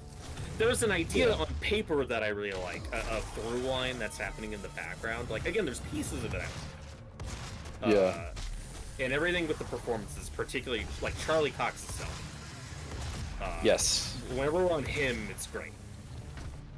I think that's some of his best acting as the character. That and like the last bit of season 3 of Netflix.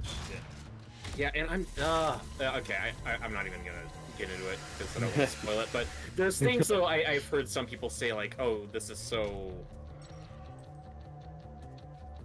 I don't buy this for this character, and I feel like those people aren't remembering that show well because it's like, no, he's gone to these places before in that show. Oh yeah. You probably just don't remember it.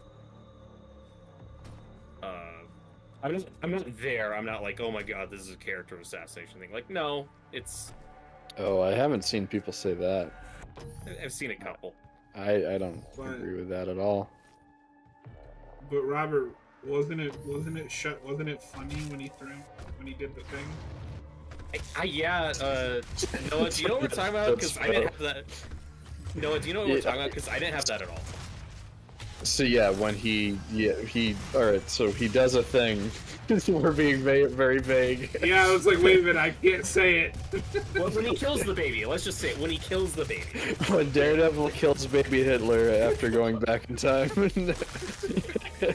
What is this, Alright, Doctor so Who? you're talking about It's a thing Austin was complaining a thing that he does where it's framed in a wide shot. Yeah, I thought that moment was fine. No, So, yeah, no, I buy that that's something he would do. Okay. But I'm talking more about the way it was shot.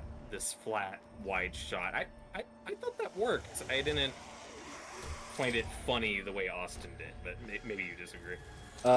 So, it makes sense that he would find it funny.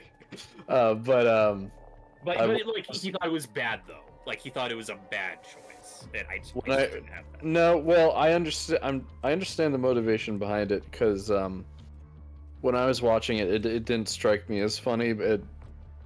To me, I think they were trying to capture more of just, like, the bluntness of it. Yeah. And yeah, and I actually did like that decision.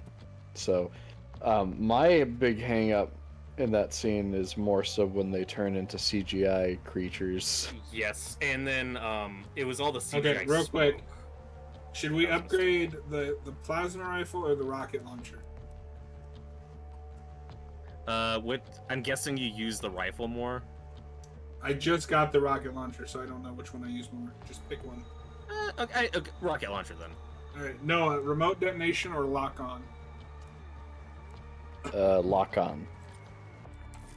So this is how you upgrade. You grab the box and punch the robot. Give me my upgrade. Fuck you. But anyway, back to Daredevil. I think a big thing though that doesn't work in that action scene is, can we just stop attempting CGI fog and smoke? Because we clearly haven't figured it out yet. It just looks bad and fake. And I think is where a lot of the problems in that scene are. Because I was watching that scene. It's also on my because Daredevil 4K turns TV. into a cartoon character. Yes. Yeah. I was watching that episode on my 4K TV, and that scene, I was like, why does this look like pixely? Why does it look kind of like grainy and out of focus? But even when they aren't CGI characters, they're surrounded by CGI smoke, and it just doesn't match. Like, it just looks weird. Mm-hmm. So, Noah, I want to say you said this, and I completely agree, where it might have been you who said this show simultaneously looks better and worse than the Netflix one. And I think that's really spot on. Yeah, because they have Disney money now, but I think they really lost something when they're going for more of that like uniform MCU Movie Disney look. Plus look. Yeah. And they really lost something in getting rid of the gritty noir The style. texture. Yeah. Noir. noir. The high contrast and lighting. But it should still be stated, though, still a step above what we've seen from a lot of recent Disney projects. Like, we are in a lot of real locations. There are a lot of real extras. Like, there are scenes that I think look really good, where you can see their courtroom scenes aren't embarrassing. Yeah, that's a plus. I don't know if it's realistic, but it's not embarrassing. But it's not like Black Widow, where that whole movie was shot on a green screen for no reason. You know what I mean? Black Widow looked fine. I don't know what you're talking about. Short, John. Could be worse. It could be the third act of Black Panther, where it turns into a PS2 game. That part is pretty bad. I agree. I don't know. Do you see where I'm coming from, Noah? Where it's like, well, it looks not as good as these projects, but does look better than these other projects, just kind of in the middle somewhere. It's kind of hard for me to compare because I haven't been following all of them. I stopped following the Disney Plus shows, I think with Loki. But then, actually no, because then I think Moon Knight was after Loki, and I watched that for some reason. I like Moon Knight. The ending is a little whatever, but it's pretty bad. I had a weird experience with Moon Knight because I was getting into the comics as it was coming out. Ooh. And I was like, oh, this is way better. Why didn't they do this? The show at first, and I liked it for what it was, and then I think by the finale I was like, alright, no, this show kind of sucks. I thought the show was okay, but I hated that finale. Yeah, I mean, I guess I should say the main thing I just liked was episode 5. That episode was so good. Oh yeah, the origin. Yeah, that episode had good stuff, but then when we cut back to the CGI talking hippo, I'm like, this. Yeah. Be like MCU. But it's the writing and the performance that makes it suck. It's just the tone's just all wrong. And that's another positive I'll give Born Again so far, is the tone is mostly there. Don't expect a lot of MCU humor. It feels more like the Netflix series than it does MCU, like, quippiness. And right, all that. there's very little of that. Shit, I need that. How did you feel about the Fisk scene with the sandwich? That was the one moment with him where I was like, I can't picture this in the Netflix show. This is kind of weird. I didn't have a huge problem with it, to be honest. It does feel, I guess, more like an MCU-y kind of joke, but I don't know. I thought it was fine. The part of that scene I liked, and this is a minor spoiler, but what you initially think, because it's this whole gag built around revealing a photo of this guy's family. And at first what you think is going on is, oh, he's threatening his family. He's using violence as intimidation. That's a very Fisk thing to do. But then the end of that scene reveals, oh, this is like a scandal that he's referring to. So it's still fucked up, but it's a different thing. So there's an element to it that I actually really liked. There's little pieces that pop up like that where I'm like, oh, okay, I like this. There's a development with Fisk and his wife Vanessa in the second episode that kind of made me perk up, where I was like, oh, this is something new. This is actually uncharted territory for these characters. I want to see where this goes. I think you mean Vanessa. Vanessa, you embarrassed me in front of her. How did you feel about that, Noah?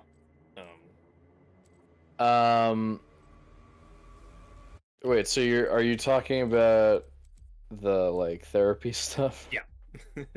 Okay. I was trying, I guess, slight spoilers, but... Yeah, minor spoilers. No, okay, so everything with Vanessa and Fisk seems to be informed by stuff I haven't watched. Like... Kind of. Yeah, no, because there's this whole thing where she's like, you left me, or like I was alone or whatever, and I was like, well, I haven't seen any of this stuff, so I don't know. I found it hard to like care about any of that. I wanted to though, because I like Vanessa and Fisk in the Netflix series, but It's You know. more like what's going on is Fisk was in Hawkeye, he was in Echo, and Vanessa's just like never seen or mentioned, and now we're trying to make that work or explain it. So it's more like, well, yeah, we haven't seen or mentioned Vanessa in a while, so now we're just. But it kinda also doing just something with feels that. like a lot's happened off screen, even Yes. between those shows. Because the last we see Vanessa, and I think it's set up pretty well. But at the end of near the end of the third season, they're setting her up to be more involved in the business. Like she's Mhm. making like the decisions to like kill people at the end of Yeah. that season, and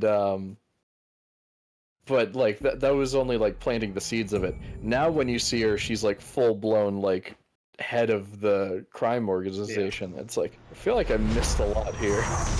Yeah, that's fair. That played more fine, especially since this is like 6 or 7 years later.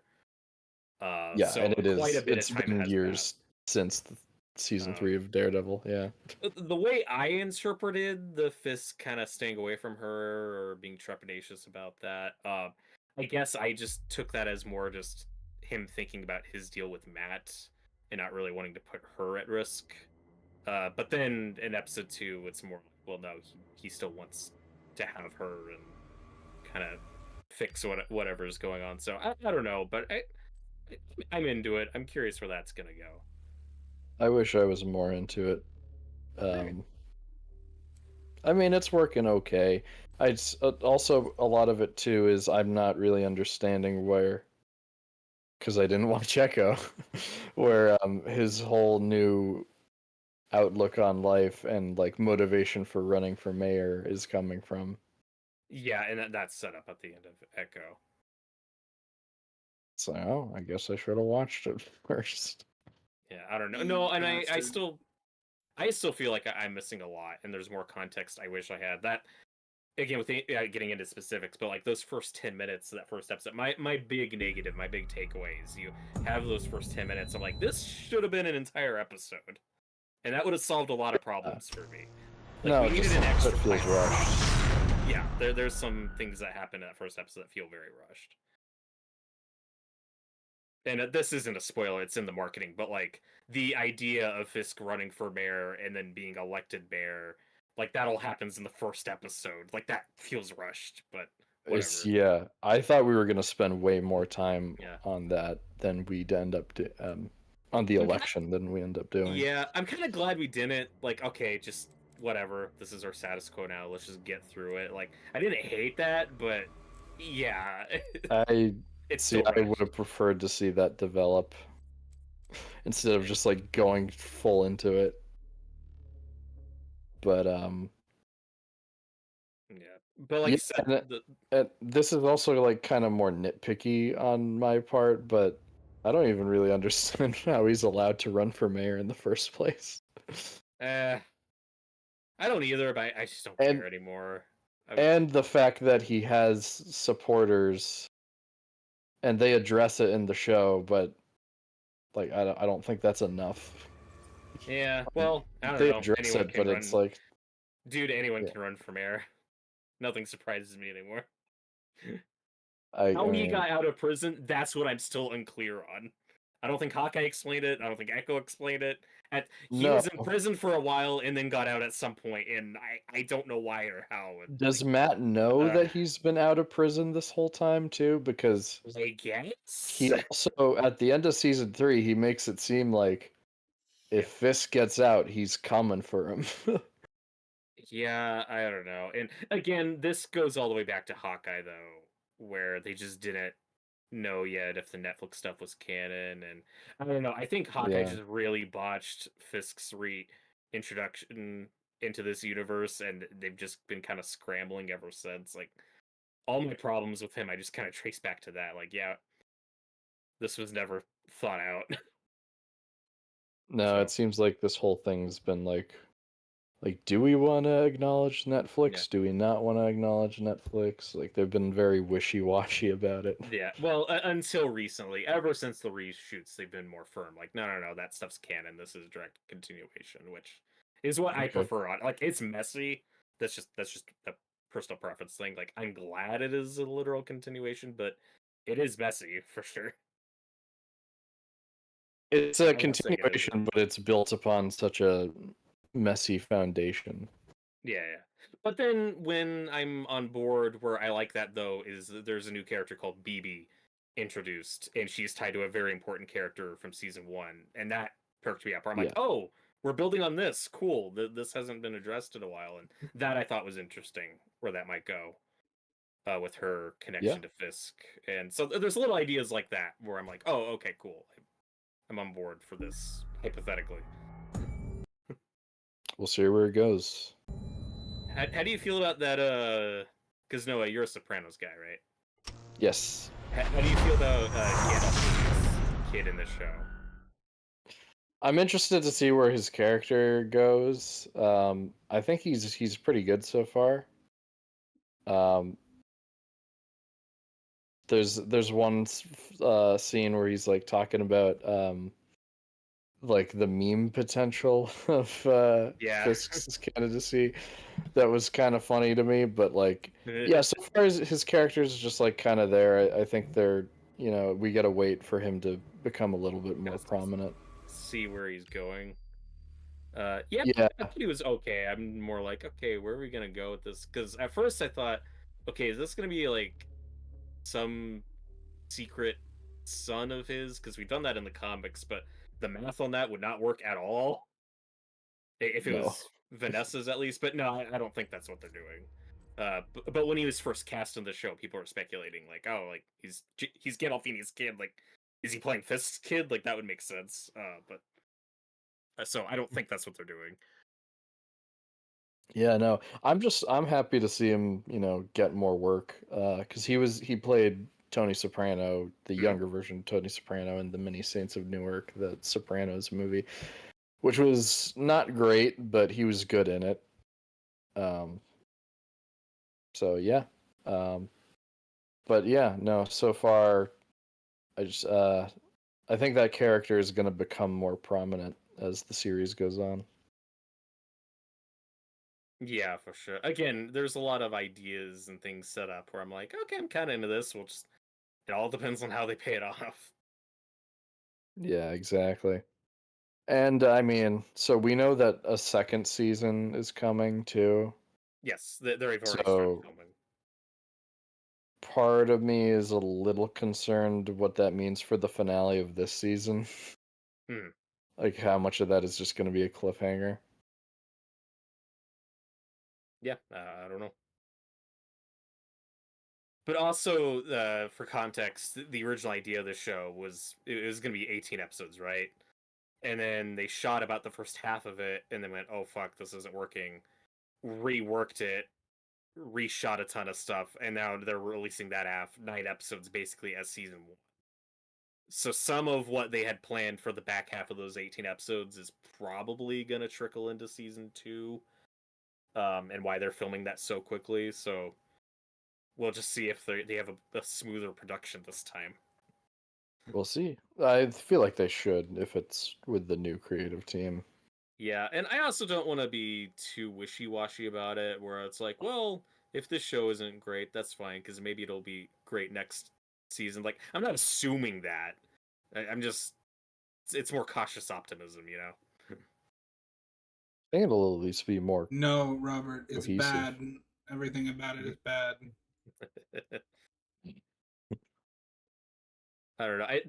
This is a weird show where I just knew a lot going in, so I'm kind of prepared for things I may be disappointed about and things I may be hopeful about. Not, you know, at least ever since the initial leaks and kind of things I've pieced together. But also, like, looking at reviews of people who have seen all 9 episodes, you know, one thing that's kind of mixed for people is that it does slowly get more episodic, and that's a mileage may vary thing. Like, I've heard that there's one episode coming up that's just like a bank heist episode that people are saying feels kind of separate, but until I see it, for me, that's not a negative. That's actually more interesting to me. I want more episodic stuff. It's a welcome change of pace for me. Yeah, like, I want more Episodic. I don't want the Disney Plus model where every fucking show is a movie stretched to 6 hours. Give me more Smallville, what the hell is wrong with you? Shut up, John.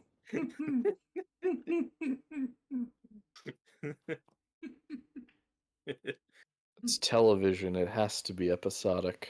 It doesn't though. It does. It's not the You can do both. 1960s anymore. We can have serialized television. We can have both. No, Both is good. episodic sucks. John's like, fuck the Twilight Zone. I want one plot stretched out. Don't give me this anthology bullshit. None of that shit. Fuck Batman the Animated Series. I want a plot. Damn it. You remember when you used to tune into a show and it was only like half hour or 1 hour? Now people just watch shows like a whole season in a day.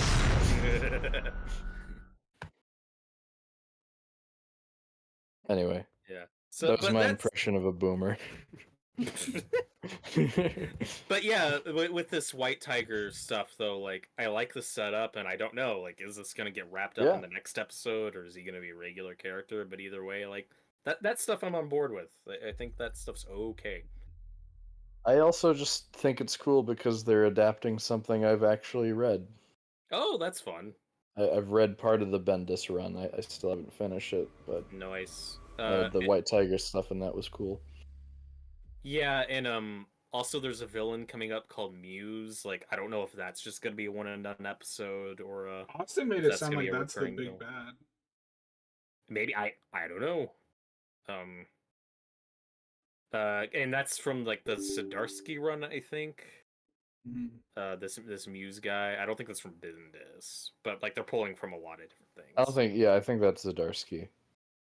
Yeah, and even like Mayor Kingpin, like this is from the comics, you know. Yep. So that they are pulling from different things. So as clunky as it is, and I'm with you, Noah. Like we are missing a lot of context. That's frustrating. I feel like the initial pitch was just Matt and Kingpin giving up these other sides of themselves, and that's the parallel we're doing. And there's ideas in there that I do like, that I think are interesting, even if I'm missing some context that I wish I had. But again, it just kind of comes back to that diner Yeah, scene. I like but that think it's idea. really good. I do like that idea. I just, think it could have been executed a little bit better. But I agree. D'Onofrio and Cox are amazing as always. So great. We love them.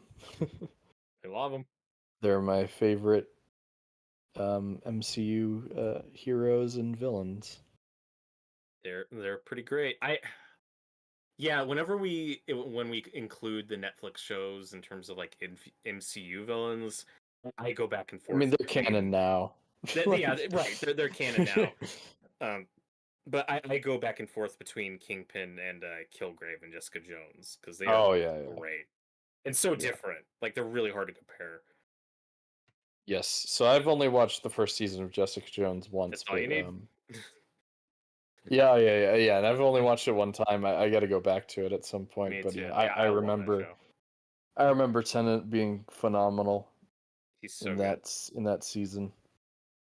And of course, as a Doctor Who fan, it's something I'm not used to seeing him play a He's such an scumbag like asshole. that. Yeah. No, he's great at playing a villain. He is, yeah. I'm really curious to watch through the seasons of the Netflix Defenderverse, the Yeah, pick and Defenders choose. saga. You don't need to do all of them. I think it's called the Defenders saga on Disney Plus. Oh God, of course it is. That's how it's branded now. I mean, I think I've watched all of the best ones, but I don't think I'll ever watch Iron Fist because No, people you say gotta that watch that's Iron awful. Fist. It's the best one. The Immortal Iron Fist. Hey, you gotta watch it. It's the best one. Everyone says that season 2 was better than 1, and even if that's true, like that's not a big selling point. Well, it's better than shit. It's like, okay. Like, okay. No, but I'm interested in the other seasons of Jessica Jones, even though people say they're not good. I just really like Yeah. that first season. It's I like so Jessica Jones, and so I want to see more of that. But even if it's not Yeah. good, You know what I'd like to see more of. what's that? I'd like to see more of Doom on our Doom He's live working stream. on it. Yeah, it's not launching all of a sudden. Uh-oh. It's fine. Hello. Time to boot up Animal Crossing. Yeah. Our impromptu Animal Crossing Haven of Horror live stream. Let's do it. I'm on board. If only there was a So, yeah. Daredevil game we could stream. Yeah. Right? We almost had one, but it was canceled. They really gotta get on making that. I would play that in a heartbeat. Me too. Oh boy. But and of course with all these things, with the Daredevil board again, I do try my best to just review and absorb it on its own terms. It's just when you are comparing its stuff, it's like, is it as good as Daredevil at its best? No.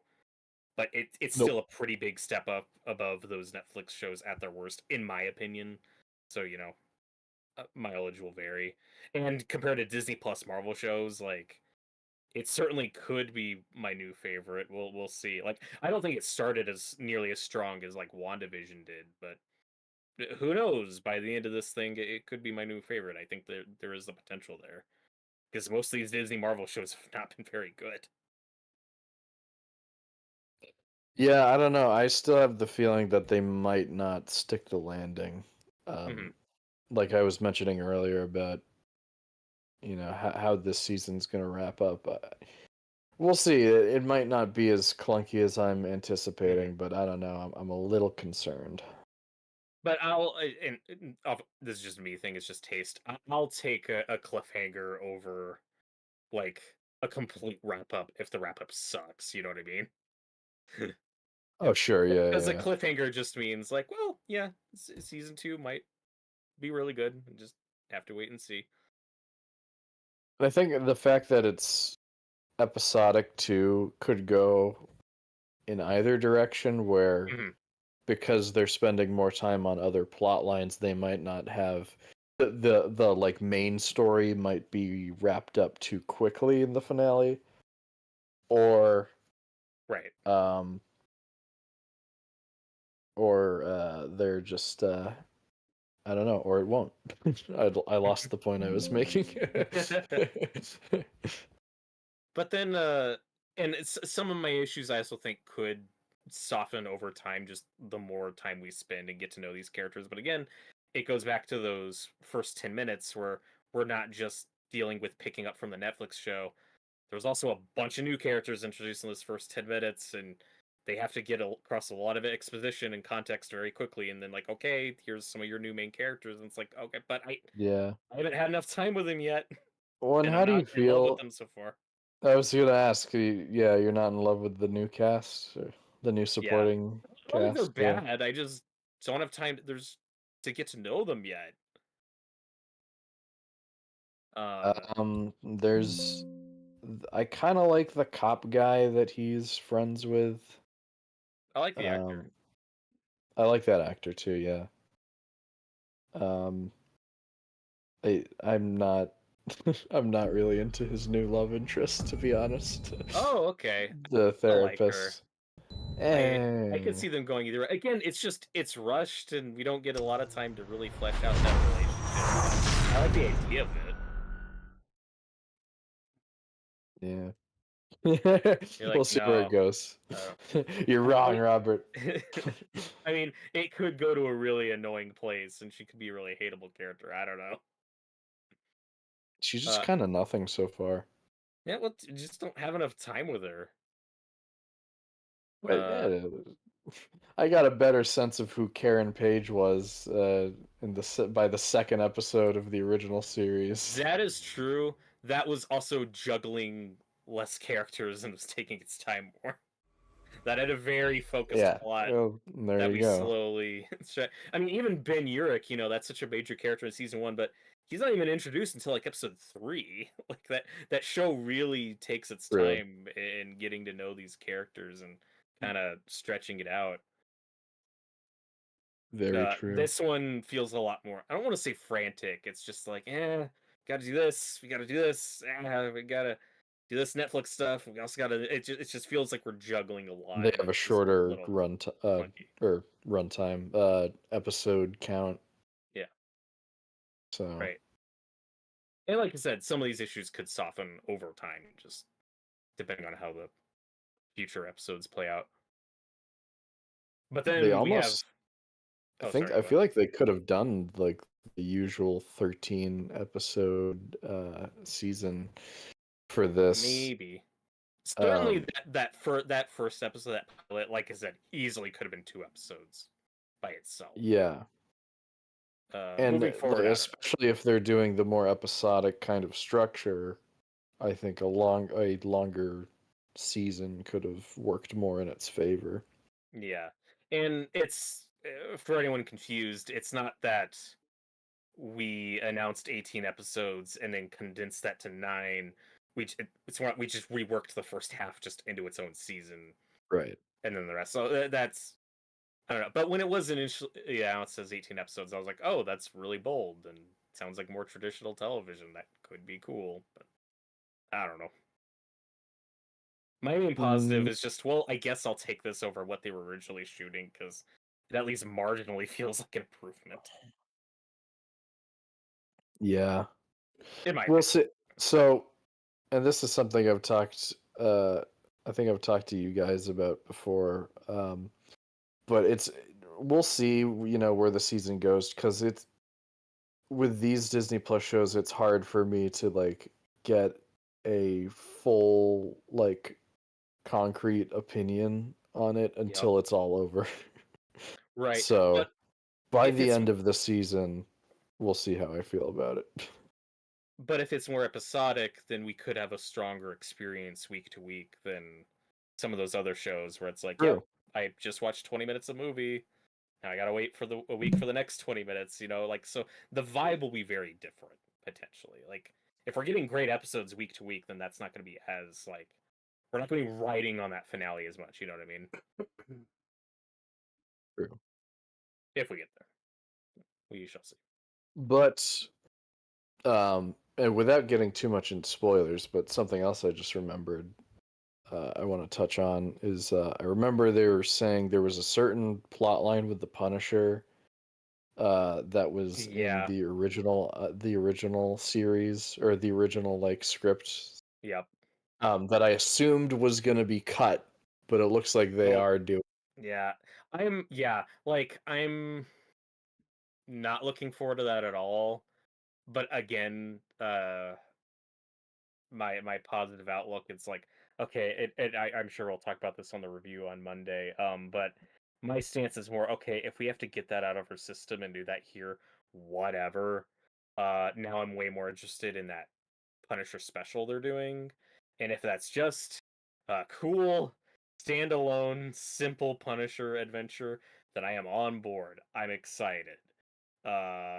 We'll get there. I'm not hyped, but we'll get there when we get there. As for the Punisher stuff that they're doing in this show, in this season, I'm like, okay, if we gotta get that out of our system, whatever. Then can we just do cool, normal Punisher stuff after? That's how I feel about it. But yeah, I'm not looking forward to that stuff. Yeah, I actually kind of am looking forward to it. Oh, okay. So you're the complete opposite of me. I think it's an interesting idea to do with the Punisher. Yeah, it's just I'll say that. delicate. You gotta I handle don't it trust delicately. Disney to Don't handle watch that. it, right? You know what? don't I wanna mean, botch that one. Disney might not handle it well because it's Disney, but I don't know. Let's just see. Let's just see where it goes. Yeah. Or we could not say we did. John's like, I'm not watching the show anymore. No, I'll keep watching. I don't drop a show because there's something that's potentially bad. But you know, however it turns out, I still love John Bernthal in that role, so I'm at least excited to see him again. I think he's great. I love him. He's so good. He's great. he like that monologue. The actual the monologue that he has about his daughter's favorite book in season 2 is so good. I thought you hadn't seen The Punisher. I'm talking about Daredevil. Oh, right. Yeah. Yeah. I mean, his best monologue is just no, wait. That's a good one. It's a good monologue. My favorite monologue is when him and Wilson Fisk are just screaming at each other. I think that's a great monologue. It's a two-way monologue. So, Noah, you're talking about catching up on the Netflix Defenders era, and you haven't seen Punisher yet? I haven't seen any of Punisher yet. I was debating watching it before this came out just because I knew he was going to be in it, but... Yeah, probably don't need to. Yeah, I guess not. But I would say that that's higher on the totem pole, in my opinion. I think The Punisher is pretty good. Yeah. Both seasons have problems, but I did like that show. I've heard it's better than... obviously Iron Fist and the later seasons of Jessica Jones and and Luke Cage 2, which I've never seen, but I just heard it wasn't good. But I thought Punisher was pretty good. I liked it. Yeah. And he's great. So Noah, are you interested in that special presentation that they're doing? Because I actually am looking forward to that more than a whole show. Like, I want them to do more stuff like that. Like, just a little hour, like comic booky one-off, like a special one-shot story, just a one shot. I think Noah that's cool. was telling me earlier that that's the worst thing he's ever heard. Oh, okay. I said that. That's correct. Yeah. No, I forgot that they were doing that. So yeah, no, I'm excited for that. And he's very involved with it. I really hope, because I've never seen the Netflix Punisher, but I've heard that he never, like, essentially both of those seasons are kind of like him being proto Punisher, and he never really gets to like the status quo of it's complicated. Comic Punisher. He's retired more times than he's been the Punisher. He's retired.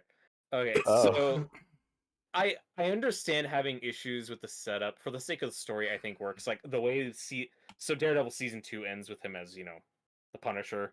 He's got the whole getup and everything.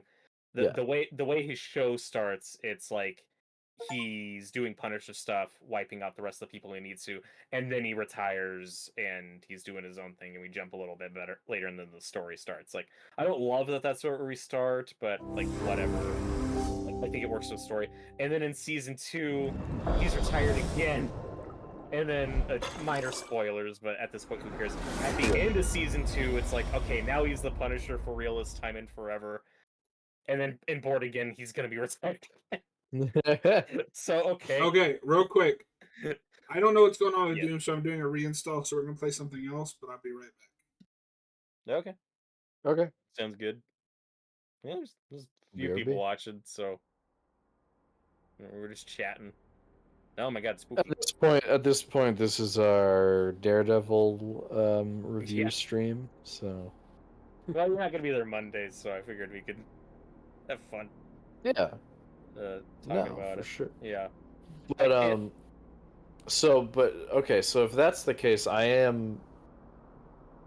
really hope, and I'm looking forward to John Bernthal being able to play Punisher in a more just like normal status quo Punisher type thing. Yes, we're not gonna get that in Born Again, but maybe we'll get that in the special. Maybe, yeah, and maybe he'll get his own show after that. Yeah. We shall see. I'll be down. I'll be watching that for sure. I'd be down for the dat. Yeah, he's weirdly more proto Punisher in his own show than he was in the first few episodes of Daredevil season 2. He just has the skull later. Yeah, because I forgot at the end of season 2 he comes out in like full like Yeah. the skull and the costume, like Punisher garb, and I was like, oh. Yeah. And he helps Matt kill some hand members for some reason. Yeah. Like, why is he God, there? It is. Man, I think one of the many problems with the end of season 2, just conceptually, it's really weird that Punisher and Elektra never like meet each other, just given that they are both kind of what the whole show is sold around. I do like the first half of that season a lot, where it's very arcy, where you have the 4-episode Punisher arc and then the Elektra hand arc. Like, that stuff works, but it's just you get to the end and they're trying to converge them all, and it's just really sloppy. Well, they converge. They don't converge, but like they run concurrently at a certain point. Yeah. Because there's like the Punisher prison stuff that I really like, and that's just kind of a separate thing going on. But even then, like once they arrest the Punisher, that arc's over. But then they immediately go into the Punisher trial arc. Right. So it's like that's like you're not completely done with Punisher Mm-hmm. in that season. I kind of forgot that. What I remembered of season 2 after I first watched it was like at a certain point it just becomes about the hand, but that's not really what it is. Right. So Right. Yeah. because it is more Punisher involved than I remembered, I love it a lot more than I used to. Yeah. No. The first time I watched season 2, I was really on board, like until the finale, when I was like, "Oh no!" Yeah, they they didn't dropped the stick the ball. landing. Damn it. It happens. It happens. And then, okay, they also didn't do themselves any favors. I saw Austin complain about this the other day, and I agree. I don't know if you remember some of the posters and teasers for Daredevil Season 2 were Punisher with a minigun mowing down a bunch of hand ninjas, and that doesn't happen in the show. I don't think I have seen that, but that's funny. Yeah, I think It's fun. Okay, but you say that the finale comes close to that. He is like killing some hand Right, members right at the end, with a but it's rifle. not like, yeah, it's just with a rifle. He's not like mowing down a bunch like Doom style. Yeah, I don't know. Again, there's a lot of issues with that finale, but I think part of it is like that final episode should have been more of a Daredevil, Elektra, I'm not sure, like trio episode. That might have been cool. Yeah. It would have been cool to see those worlds collide. Yeah. Those two parts of Matt's life.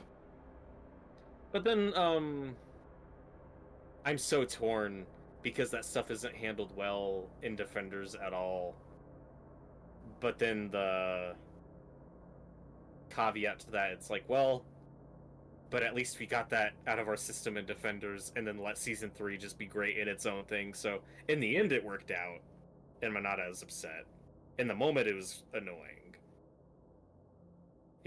You see where I'm coming from, where it's like, yeah, that Season 2 and Defenders stuff got kind of lousy, but at least we got past all it, and then Season 3 was great. I was thinking, though, during my rewatch, how funny it would be someone who's not in the know to, finish Season 2 and then just go right into Season 3. Yep. When It's in weird. between Stick dies, Elektra is resurrected and then dies again. Or not. Or not, and Matt has met a bunch of other superheroes, and all of that is just off screen. Yep. It's like me not watching Echo before Daredevil Born Again. Yeah, and then it gets kind of weird. Yeah. No, I think the closest other comparison I can think of is the Guardians of the Galaxy trilogy being interrupted by Infinity War and Endgame. Right. Well, and that goes all the way back to Iron Man and Avengers, where we get Iron Man 3, but it's... Oh, true. Yeah. Avengers You is a can't big... skip Avengers. That's kind of an important movie to Iron Man 3. That's arguably, I still say though, arguably more forgivable with movies than it is television, just because that's a lot more. It's less of a commitment.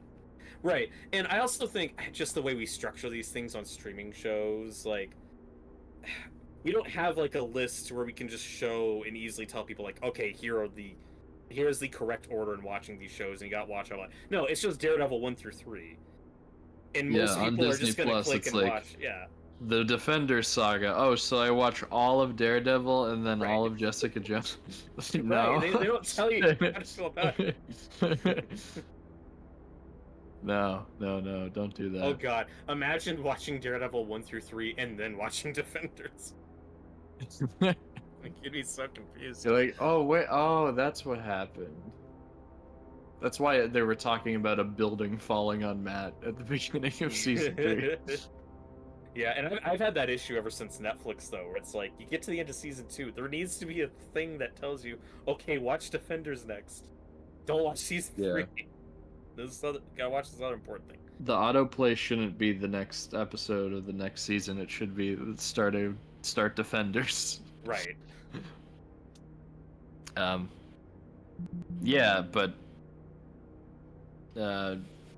so I'm glad that the Punisher is coming back too. I really do want to see Jessica Jones and Luke Cage come back as well. I think she's the most likely. They've been talking about that for forever.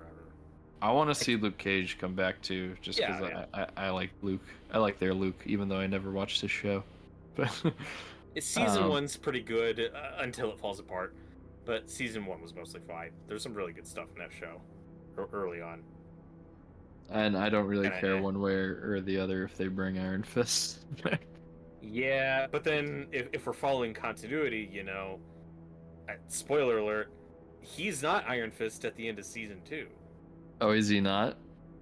Colleen Wing is his sidekick girl, which is, I think, a thing in the comics. I think she was Iron Fist for a little bit. So if they're paying attention, they just need to bring her back. I think people liked her way more.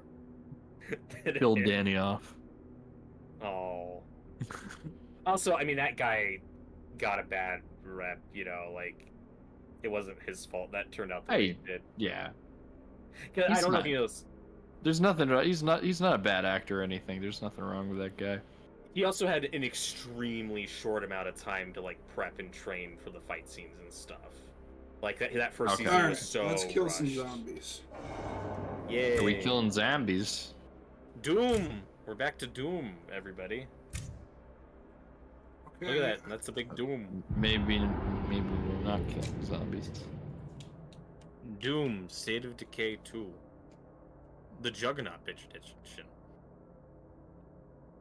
This is the lesser known spin-off Ah. of Doom. Yeah.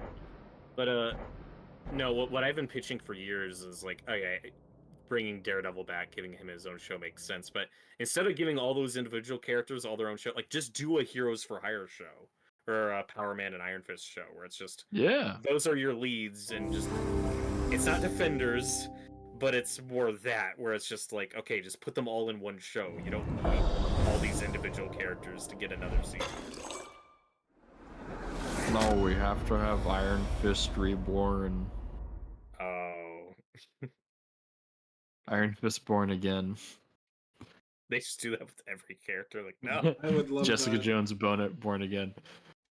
It's like that. It's not even. It's like Born Again was a comic. Fuck you. Fuck you.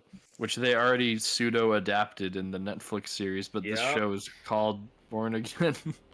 Well, I mean, the Born Again is clearly just like, oh, you know, we're back. Yeah, no, I get it. I know why. Thematic thing. And yeah, again, I'm just so mixed on those story choices and where we're starting because I'm like, we already did this though. We've already been here. Again, circles. We're going in circles. That's where again I'm a little optimistic for season 2. It's not confidence, it's just optimism of, okay, maybe by season 2 we'll be back to more of a standard status quo of Matt Murdock, lawyer by day, Vigilante by Night. A thing we haven't done since, let me check, Daredevil Season 2. Almost 10 years ago. Maybe by Season 2 we'll get back to that standard status quo. And that'll be fun. Yeah. One of the things I was kind of looking forward to, now that the show has more of a budget, but now that we saw it in the first episode, it was kind of like, oh, that's disappointing. But I was looking forward to, I guess, doing a more, like, comic book. Yeah, like still having it be street level and grounded, but like you can do a bit more with the action now. If only the CGI didn't suck. That's the biggest letdown. There's one shot I thought was kind of cool. Like, yes, you can tell it's CGI, but it's when he's more in the background and he like does a pose on top of like a chimney or something. Oh, when he lands. When he lands, so I was like, it's kind of comic booky. That's kind of whenever we're up close or we're looking at him running, I'm like, this looks like 2003 CGI again. There's that shot of him running, and it reminded me of the 03 Hulk movie when he's running in the desert. Okay, so what? Hey. Pick a location. Ooh, I don't know. I like the valley one. Meager. I think it's just because you landed on it. Just do that one. Is there a random one? Randomizer? Random. So we should do random? Yeah, just do random. Be random. Be lol random. And quirky.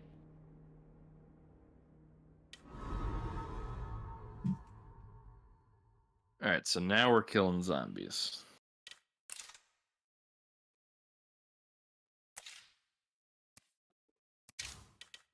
Or we should try to talk things out. Make them our friends. Have you tried talking with a zombie before? Okay, so... I do it every week. Oh. He just called you a zombie. I'm saying none. Okay, shut up for a minute. This person has good cardio and good utilities, but bad shooting. What do you think? None of them have good shooting. Well, we're still going through it. I'm just asking for the first slot. Cardio's good for avoiding zombies. Let's go with that. Okay.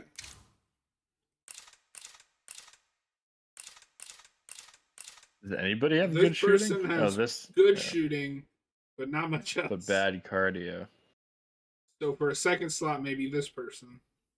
What do you guys think? Sure. Yeah. Are you guys going to say sure to whoever I land on? Yes. I've never played this game before, John. I'm sorry. Like,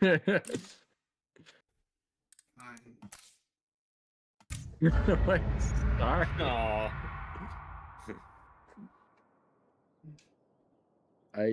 For that one, I would have And given we're it a look. empty again. My name is Alan Wake. So, whose turn is it to find more fuel? I don't know Not why me. the zombies Last came time out you guys to kill almost drove us. off without me. Perhaps they wanted our brains. I have a better idea. We could settle down here instead of moving on. I admit, it looks better than the last couple of towns we came through. I'm not taking orders from you. Now that you mention it, it does feel kind of homey.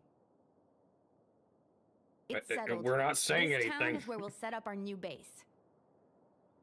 We just have to find a spot that's defensible, maybe with some room to expand. Like Sims characters. You ever think she just doesn't care? Doesn't value our opinions? Who stresses like that? You don't? That's how I wake up every morning.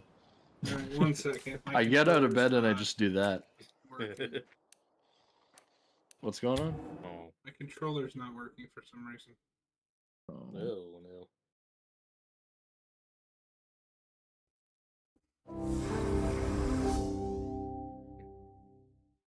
So back to Daredevil. one more time. Daredevil. Jesus. In conclusion, I don't think this is the slam dunk people were hoping for and some people were hyping up to be, but I think it's okay so far.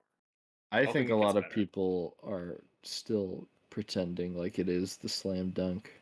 Oh, I've seen And that. I think maybe just solely because they were able to bring a lot of the cast back.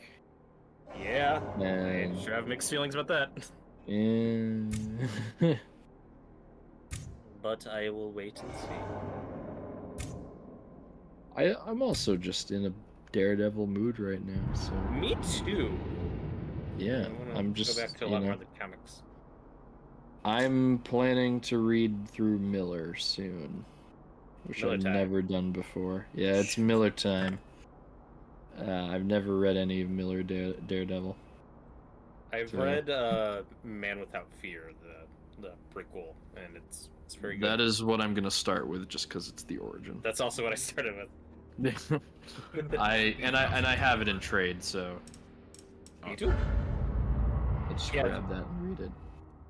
That was in the 90s and really is kind of this middle ground, or it fluctuates between both being like Miller's standalone kind of an Elseworlds type thing, and also just it's also basically just a retcon version of the origin from the comics. Because if you go back to the 60s comics, like there are details that do not match up. Oh yeah. Like there are things he's riffing on and adapting and fleshing out, but there's also stuff he just outright changes. We can't stand by and watch bullshit like Well, this I happen. assume that Miller probably views all of his work on like Daredevil and Elektra to just like be in its own universe, similar to how his work on Batman is all connected in his head. Right. Even though most of his Daredevil run is like official canon, like clearly, obviously, and was Of written course, to be as yeah. such. But you're right that like in his mind, everything he wrote's just like its own thing.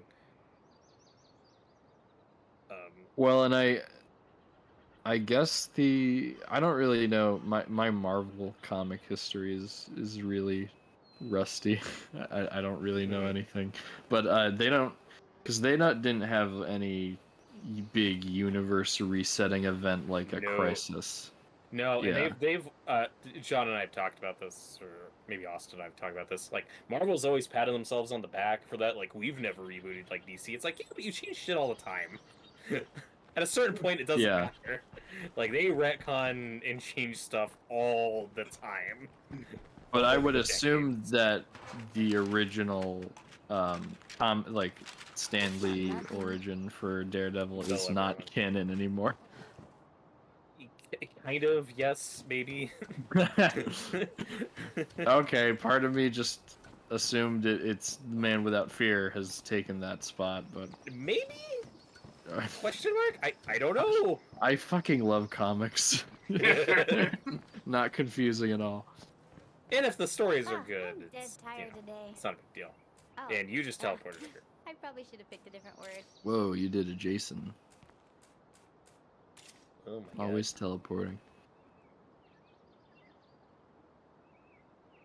Yeah, the short answer is yes. I do think Man Without Fear did just kind of supplant the original stuff Yes, with like, that's all okay, there is this to is see. canon now, but I just don't think that's officially the case.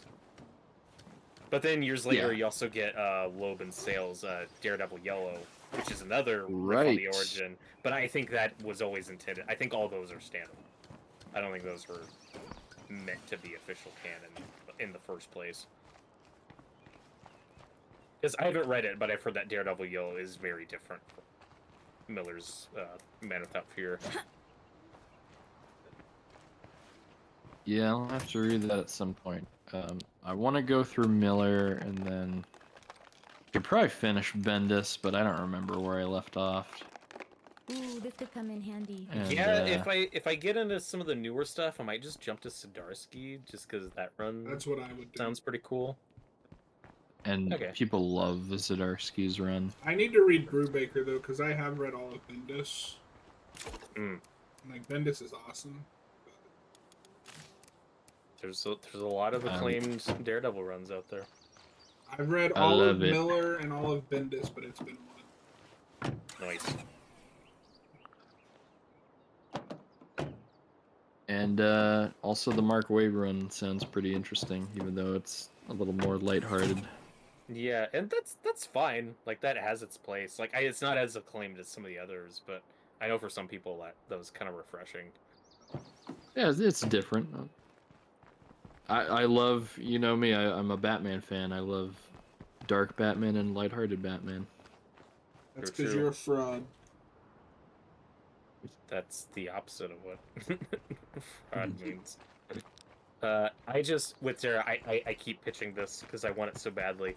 Now that X-Men 97 is a hit, and that Daredevil gets a little cameo in there, I don't know if you've seen it. I'm just like, fuck, I really, really want a 2D Daredevil animated show in that continuity, because that is the exact style I want. No, Robert. The best we can do is a spin-off of the new Spider-Man show. Oh. But isn't that what he just said? No, I said X-Men 97. Oh, X-Men 97. For some reason when you said that, I was thinking of the new Spider-Man show. Because he's in that. I did like Your Friendly Neighborhood Spider-Man, and Daredevil's appearance is fun. I just don't need I forgot that's Charlie Cox, dude. Yeah, it is. Oh, he voices him in that? Yeah. I mean, it's pretty good from what I've seen. Oh, cool. Yeah, no, I've heard mixed things about that new Spider-Man show. There's a couple things I hate about it, but most of that show I liked. Oh yeah, no, I'll check it out sometime. That's a show I did not think stuck the landing. I kind of hated that finale, but everything else I thought was pretty good. It's the typical we need Disney some Plus. gasoline. Gasoline. But Noah, I recently rewatched the 2 Daredevil episodes in the 90s Spider-Man show. Oh, which yeah. are so good and corny, but like that has always played like a backdoor pilot to a show that just never happened, and I'm like, fuck, there's a really strong foundation here for just a Daredevil show in that atmosphere and continuity, and I really want it. Now that X-Men 97 is successful, like I really want it. Anime fan wants a Daredevil multiverse film that has Charlie Cox, Affleck, and Rex Smith. He's probably the guy who was in the live-action Hulk. I was gonna say, I don't know who that is. I don't know who that is. Yeah, kind of a really influential piece of history, though, because so it's like one of those Incredible Hulk made-for-TV movies after the show ended, and one had Daredevil in it, but they really cheaped out on the costume. Like, it's just not the Daredevil suit; it's more like this ninja outfit. This black ninja outfit he's wearing. The Man Without Fear thing? Which Miller would then put in The Man Without Fear and make it canon. Because he is riffing on that movie with that outfit. It's really funny. That's amazing. Don't get ahead of yourself. And also, John Rhys Davies plays the Kingpin in that. What? That's awesome. I kind of need to watch it. Alright, I gotta check that out.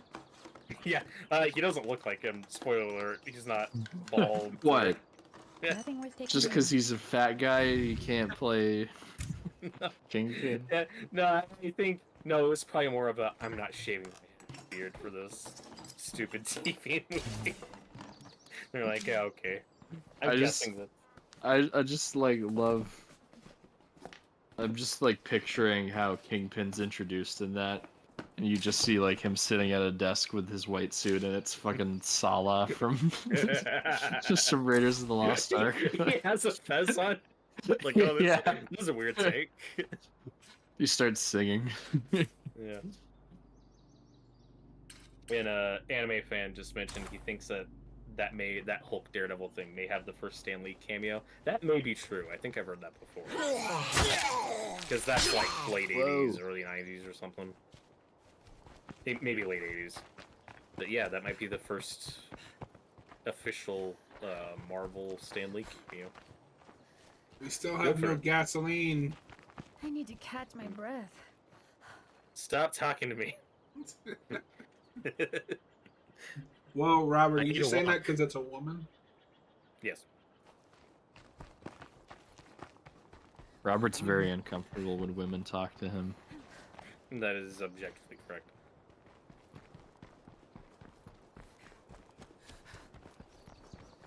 He says that the Hulk and Daredevil film is actually good. So is the Hulk and Thor film.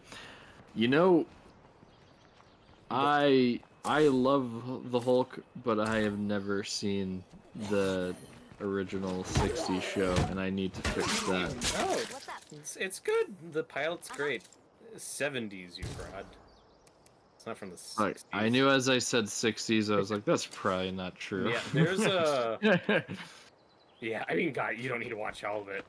But, I think just kind of the pitch was like, yeah, it's just The Fugitive, but with Bruce Banner and the Hulk. It's just... He's a monster. Yeah, he's just going from town to town, just doing his own thing. There's an episode in season 2, I think, where he gets married, and like that's kind of the most acclaimed one. That one made a big impression on me when I was a kid, because I watched reruns of that with my mom when I was a kid, and when I was really into the Hulk character. Yeah, Hulk's one of my favorite Marvel characters, so I gotta check that show out. Well, you're not alone, because on our friend or a channel we frequent, Geekvolution, the Hulk ranked what, second best superhero ever in that community? Hell yeah. Which was not a thing I was aware of. Like, I love the Hulk, but I didn't know... There's dozens of us. Dozens. I was shocked he ranked at, like, number 2. That completely surprised me. No, there's a lot of us, and we're all upset with how he's being treated in the MCU. Well, that's correct. And I don't know if there's any fixing that.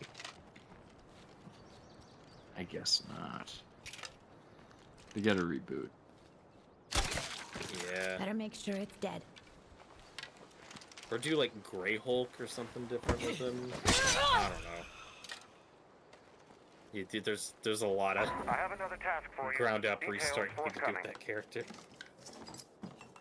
Yeah. Need Only gas. they could get Universal to get their shit together and make another solo movie. Yeah. That whole Universal deal just sucks. It really does. It really does. It really does.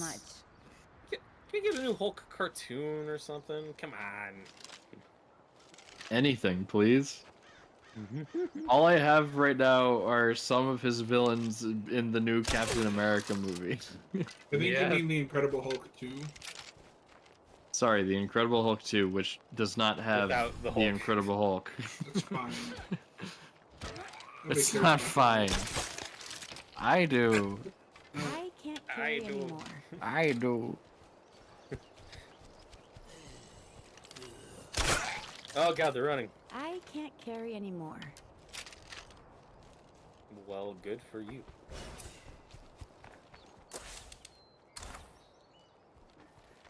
Need some But gas no, so I can fuel his car up, God damn it. That sounds like a you problem.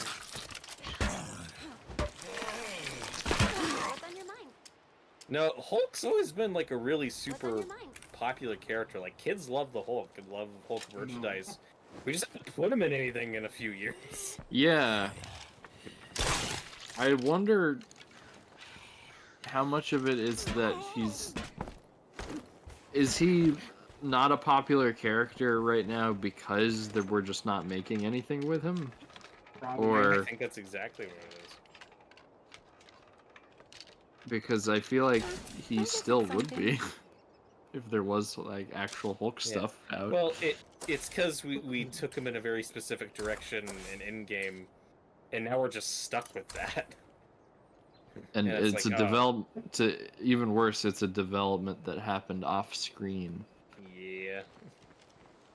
and it's revealed in a joke. Dab. Dab. That Hulk was dab. Noah's favorite scene. I love when Hulk to dab. Hulk dab. Really? Dabba dabba. Yeah. Yeah. No, I love that scene so much I can't even form words.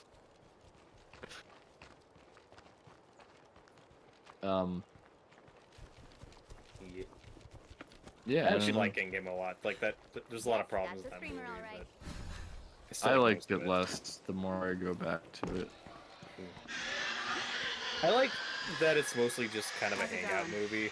Like whenever we're on Tony or Let me see what you got. Why Natasha or not? Steve or even Ant-Man, I'll throw in there. Like I'm still having a really good time. Like I just kind of like the hangout, slower stuff in that movie.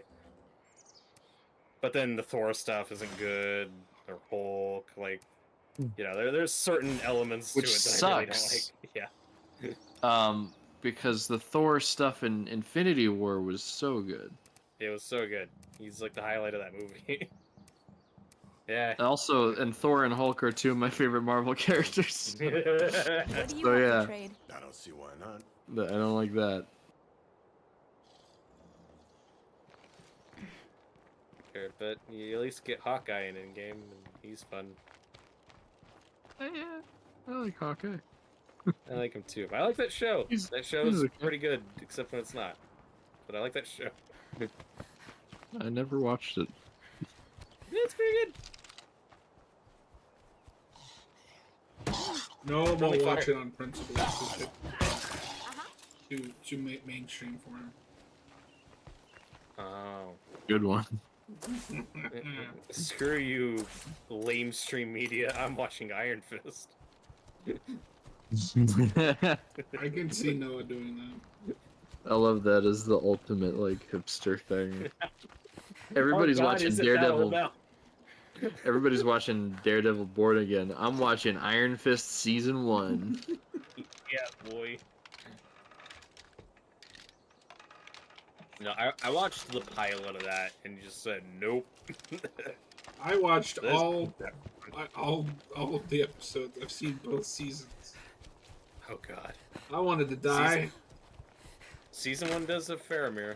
Does that going for it? Yeah, but Hey, stuff. isn't he a lame villain? It has Faramir. Marvel would never make a lame villain. What are you talking about? I like We Faramir should in see if Lord that of the person needs our Rings. help. But Lord of the again, Rings is more those like shows. inferior Iron Fist. Wow. But also, that's what blows, is before that show, those Netflix shows had such a good track record with their villains. You had Fisk and Daredevil, you had Kilgrave and Jessica Jones, and Yeah. you didn't watch it, but Mahershala Ali and Luke Cage season 1 was really great. Oh, yeah, yeah. but I mean, I would argue that starts with Iron Fist or with Luke Cage, because spoilers for Luke Cage, they kill him and replace him with a less interesting villain. I do know That about is true. that, yeah. But I Iron do Fist, know to my about knowledge, that. has I no can't interesting carry villains. that much. But it's also Mahershala Ali, and he's a great actor What's in on your everything mind? I've seen him in. So of course he's gonna be a great villain. Hey, so he's gonna be Blade, you know. Well, we'll see. He's only 50. Would you prefer them to bring back Wesley Snipes? I What's on mean, your mind? I still don't want a Blade 4, even though I know Wesley Snipes wants it. I don't know how that's gonna play out. Robert's always trying to ice skate uphill. This is true. We found some gasoline. Finally. Did it.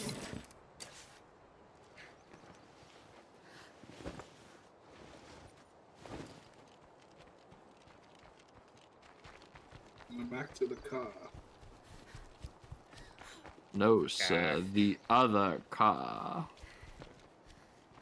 Bring in the car. The car.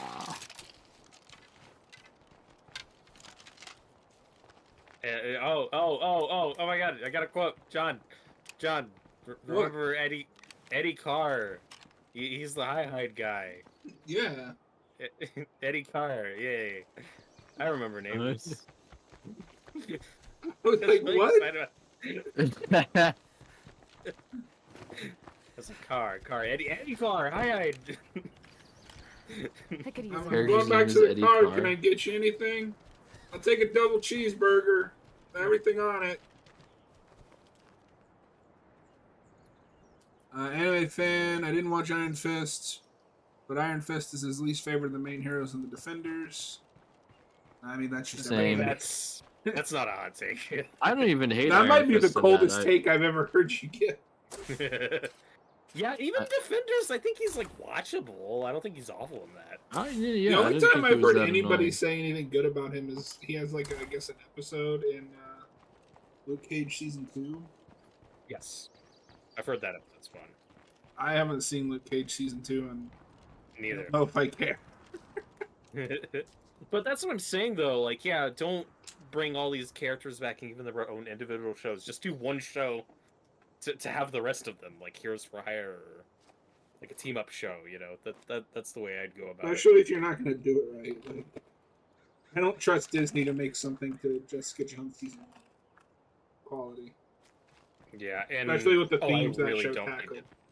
I really don't need a Jessica Jones season 4 from Disney. It's like just put her in one of these other shows. I'm like 80% sure she's gonna appear in Born Again somewhere. I think that is a cameo they're just trying to keep secret, but I do think she'll pop up in here at some point. That's my hunch. That's not a leak. That's Where I'd want her, because her and Matt were really good together. That's true. They're like the highlight of that shitty Defenders show. Yep. Well, they're my two favorite characters anyway. Yeah, right. And then Noah, I'm curious how you feel about this. They've talked about potentially bringing Elektra back, like maybe in season 2, and possibly a different actress. Ew. I'm not sure. Oh. Is that character ruined for you, or do you think that's salvageable? See, so I haven't rewatched Defenders, and I don't really remember what they do Whoa. with her other than being, God. brainwashed. She goes evil, and then she's not. He's evil, Kills brainwashed, Stick, and then dies kills again. Stick, and then dies again, or not. Oh yeah, she kills Stick. Yeah, doesn't she? For a second there, I thought you said she was autistic. I was like, what? She could have been. I don't know.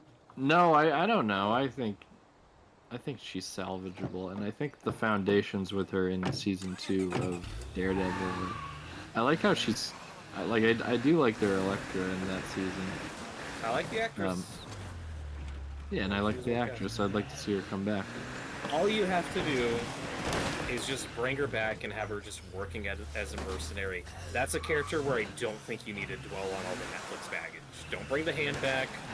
Don't do more of that. Just I think you have need her to working address as it an a bit, assassin. Just a little. but You don't don't need to do don't get too in depth. No, Robert. Not only will we bring the hand back. Oh god. Sean, where'd you learn how to drive? Oh god. Yeah. Yeah. By the way, guys, I gotta get going now. Oh, But okay. Yeah. Ah, I shit. Thank you for popping in. We had a lot of Yeah. fun.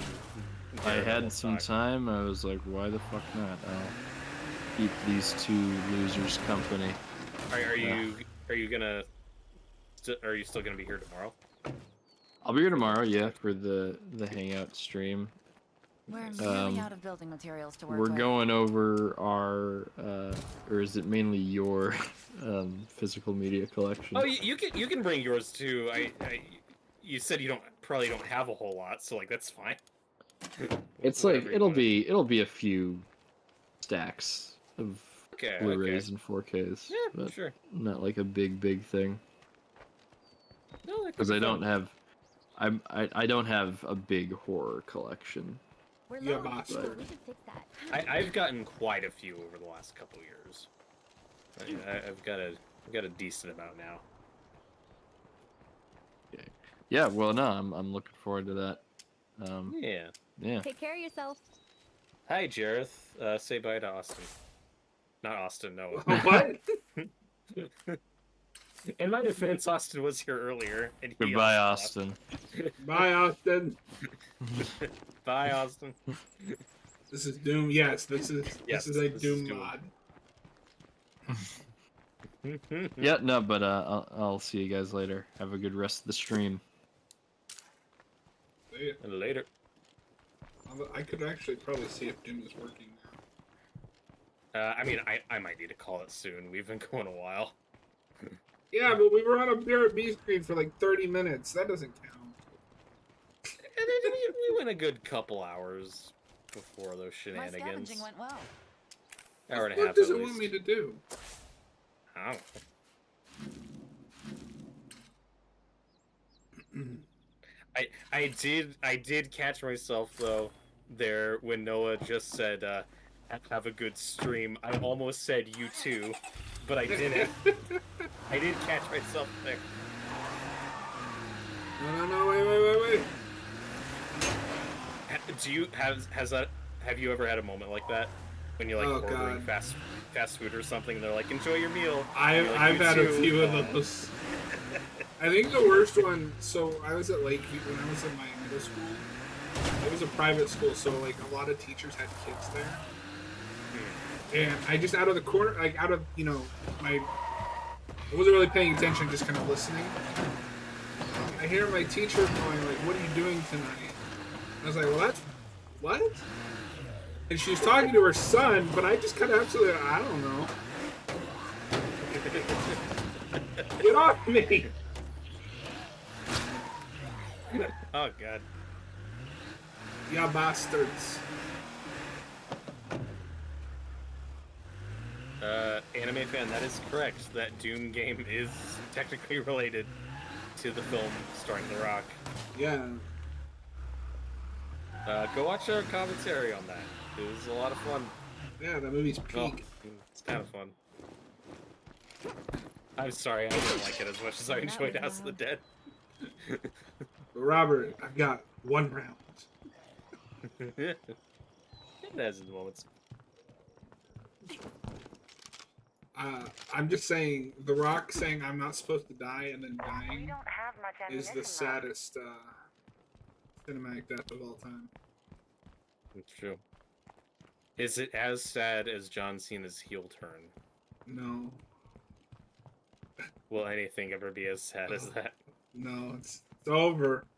Game over, man. Go home. So I've heard about this like almost exclusively through you and memes. Like, are people upset about this? Are people excited about it? People Like, 'cause my it's age get a lot are of more attention. excited. Because like there was a push for years, like, please turn him heel, do something. His character's stale. And Vince was like, no. Fruity Pebbles are stale. Yeah. And Vince was like, no. But there is also that, our generation loves their inner child memes. Where it's like, oh, I've lived long enough to see John Cena turn heel. This is sad. It's fine. He's Uh. Peacemaker now. It's Because just it a is kind of temporary like This place needs a little work, but Superman it turning feels into like a home for us. Ultraman. Well, John Cena needs to step it up. He needs to take over the White House. He needs... I want to see all the crazy, evil John But Cena. they're... So, Monday Night Raw was really, like, laying it on thick. Like, oh my god, can you believe what's happening? And they one thing I will give Triple H as the head, like, creative now, is he understands that you shouldn't be afraid of social media. Use it to, draw people in. So they'll, like, find clips and shit that people have posted. And there's this clip, and I'd actually seen this on TikTok, of this little kid, probably 8 or 9 years old, watching that happen and just burst into tears. Because, to him it's real. Yeah. And I don't know if he was crying because it's Cena or because of Cody, who was the one that got beat down. Because for that generation, Cody Rhodes has kind of become their Cena. Mm-hmm. Where he's, the white meat baby face, like, I am the good guy. Except he can drop the F-bomb. And then Cena said, I am the villain of this story. You are the chosen one! Oh my god. I have seen so many fucking John Cena heel turns to Star Wars audios. It's amazing.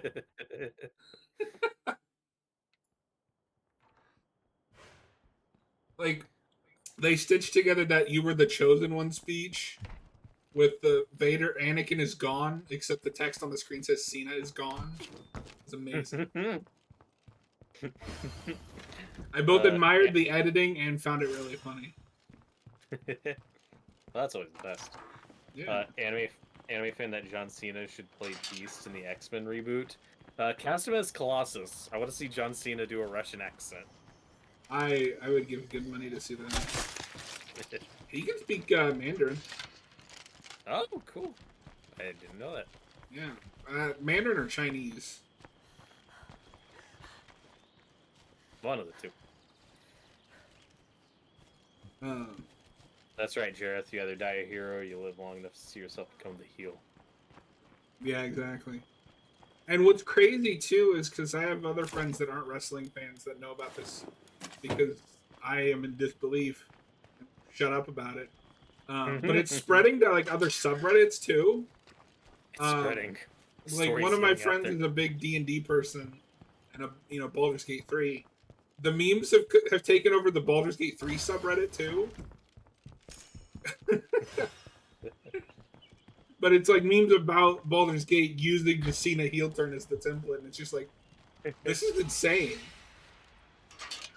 I will say, the term heel turn, I remember starting to hear that a few years ago, and I had no idea what it meant. I had no context for that for a while. I'm assuming now you have context. I think I get it now. Yeah, so in wrestling, it's not just like, oh, here's the good guy, here's the bad guy. Because it's a lot of the times with some of the best stories, it's not 100%. Like, the good guy isn't always a good person. Rather, you have the baby face, who's the good guy, and the heel, which is the villain. Mm-hmm. And then when you swap, either they've turned in babyface, or they've turned in heel.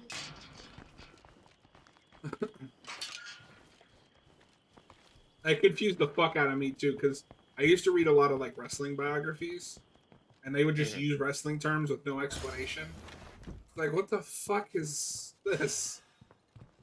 You exclusively read wrestling biographies and Kurt Cobain biographies. Yes. And nothing else. And somewhere in there is Animorphs and Goosebumps.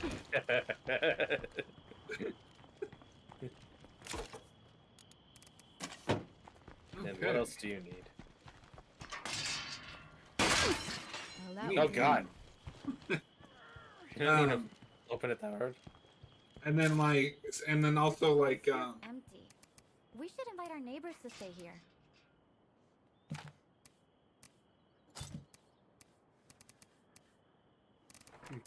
when somebody bleeds, like in a match, that's adding color to the match. Ah. Which I think, just say what it is. They're bleeding. They will. And I don't know if you know this, but a common way to get blood or color in a match back in the day was blading. They would hide razor blades like in their ring gear. Oh, so when the God. camera wasn't on them, they could slice themselves open and get them bleeding. Yeah, maybe don't do that. I don't like that at all. Hey, wrestlers are committed. Looks like we're safe for now. Or they should be committed, one of the two. Jareth is still begging to know what the name of this game is. Is this State of Decay? This is State of Better Decay than a 2. poke in the eye. We are only playing this because Doom wouldn't work. Yeah. Hey, stuff. Stuff. Alright. No, I adore this game. I've played so much of this on Xbox.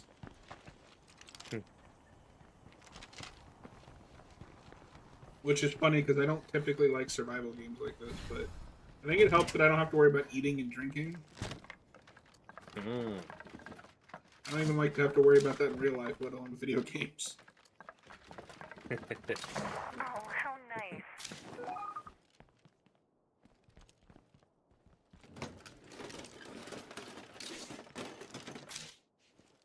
Robert, when are you and I going to start that wrestling podcast? I think you might be breaking up. Robert. I have to Call you back. Robert, it's literally on Netflix now. Field medicine is an ugly. You have no excuse. Gotta make some tough calls. I will not be safe. You will not be safe from the John Cena heel turn memes.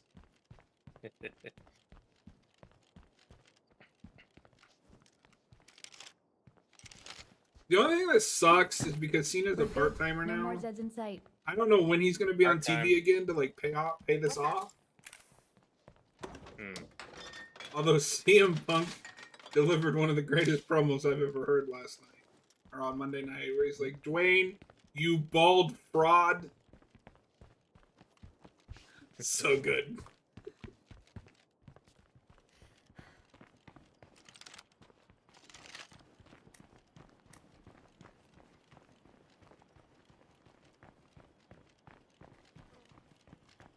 No, I would go to say, and I think a lot of people agree with me, Cena turning heel is like our generation's Hulk Hogan turning heel.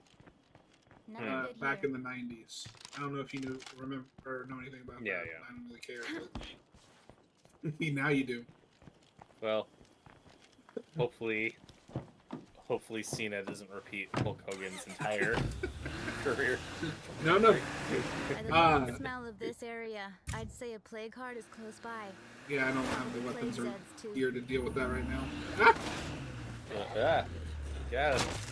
I still remember when Raw first debuted on Netflix a couple months ago. Their show was in California at the time, and they made the mistake of bringing Hulk Hogan on. He got booed out of the building.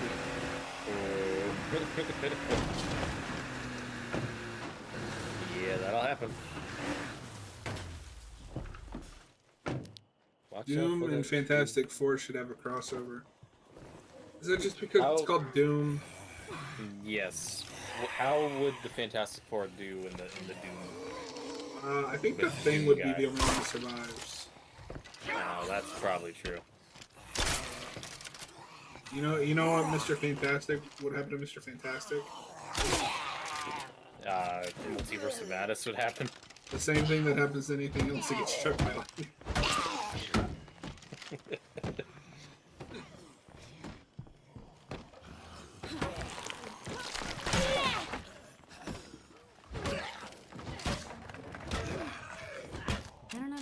Yeah, like I said earlier, I will probably need to call it in like 10 minutes. No. We have been going a while. Yeah. You Krispy Kreme motherfucker. So, do you know what you're gonna make me watch in retaliation for The Stand? Oh, I've got ideas. No, I'm gonna be sick that week. I have one that would be a perfect follow-up. It'll just depend on its streaming.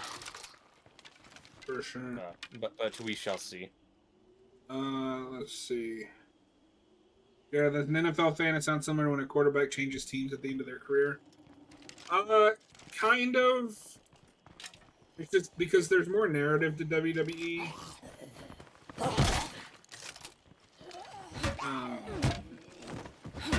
Like I said, if I was compared to something that like we're all fans of, it's like when Omni-Man is revealed to be a bad guy. Yeah. Only you didn't just meet Omni-Man, you've been watching him be the good guy for 20 years.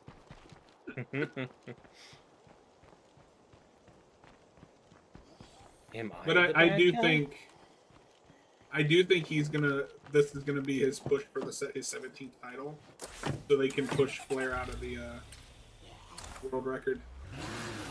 I was just surprised he came back at all because film career has been so well the last few years, and you didn't really need to. Cena is one thing I will give Cena as a human being. He is very loyal to the WWE. That's cool.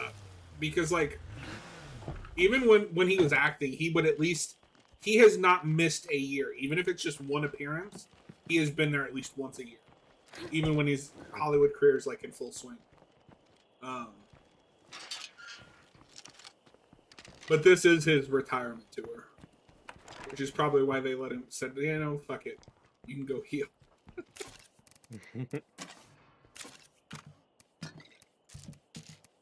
Alright. Wait, Omni-Man's a bad guy?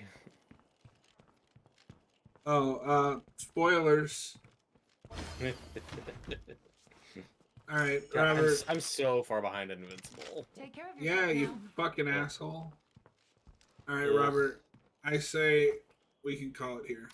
'Cause Okay. you're a bitch. Yeah.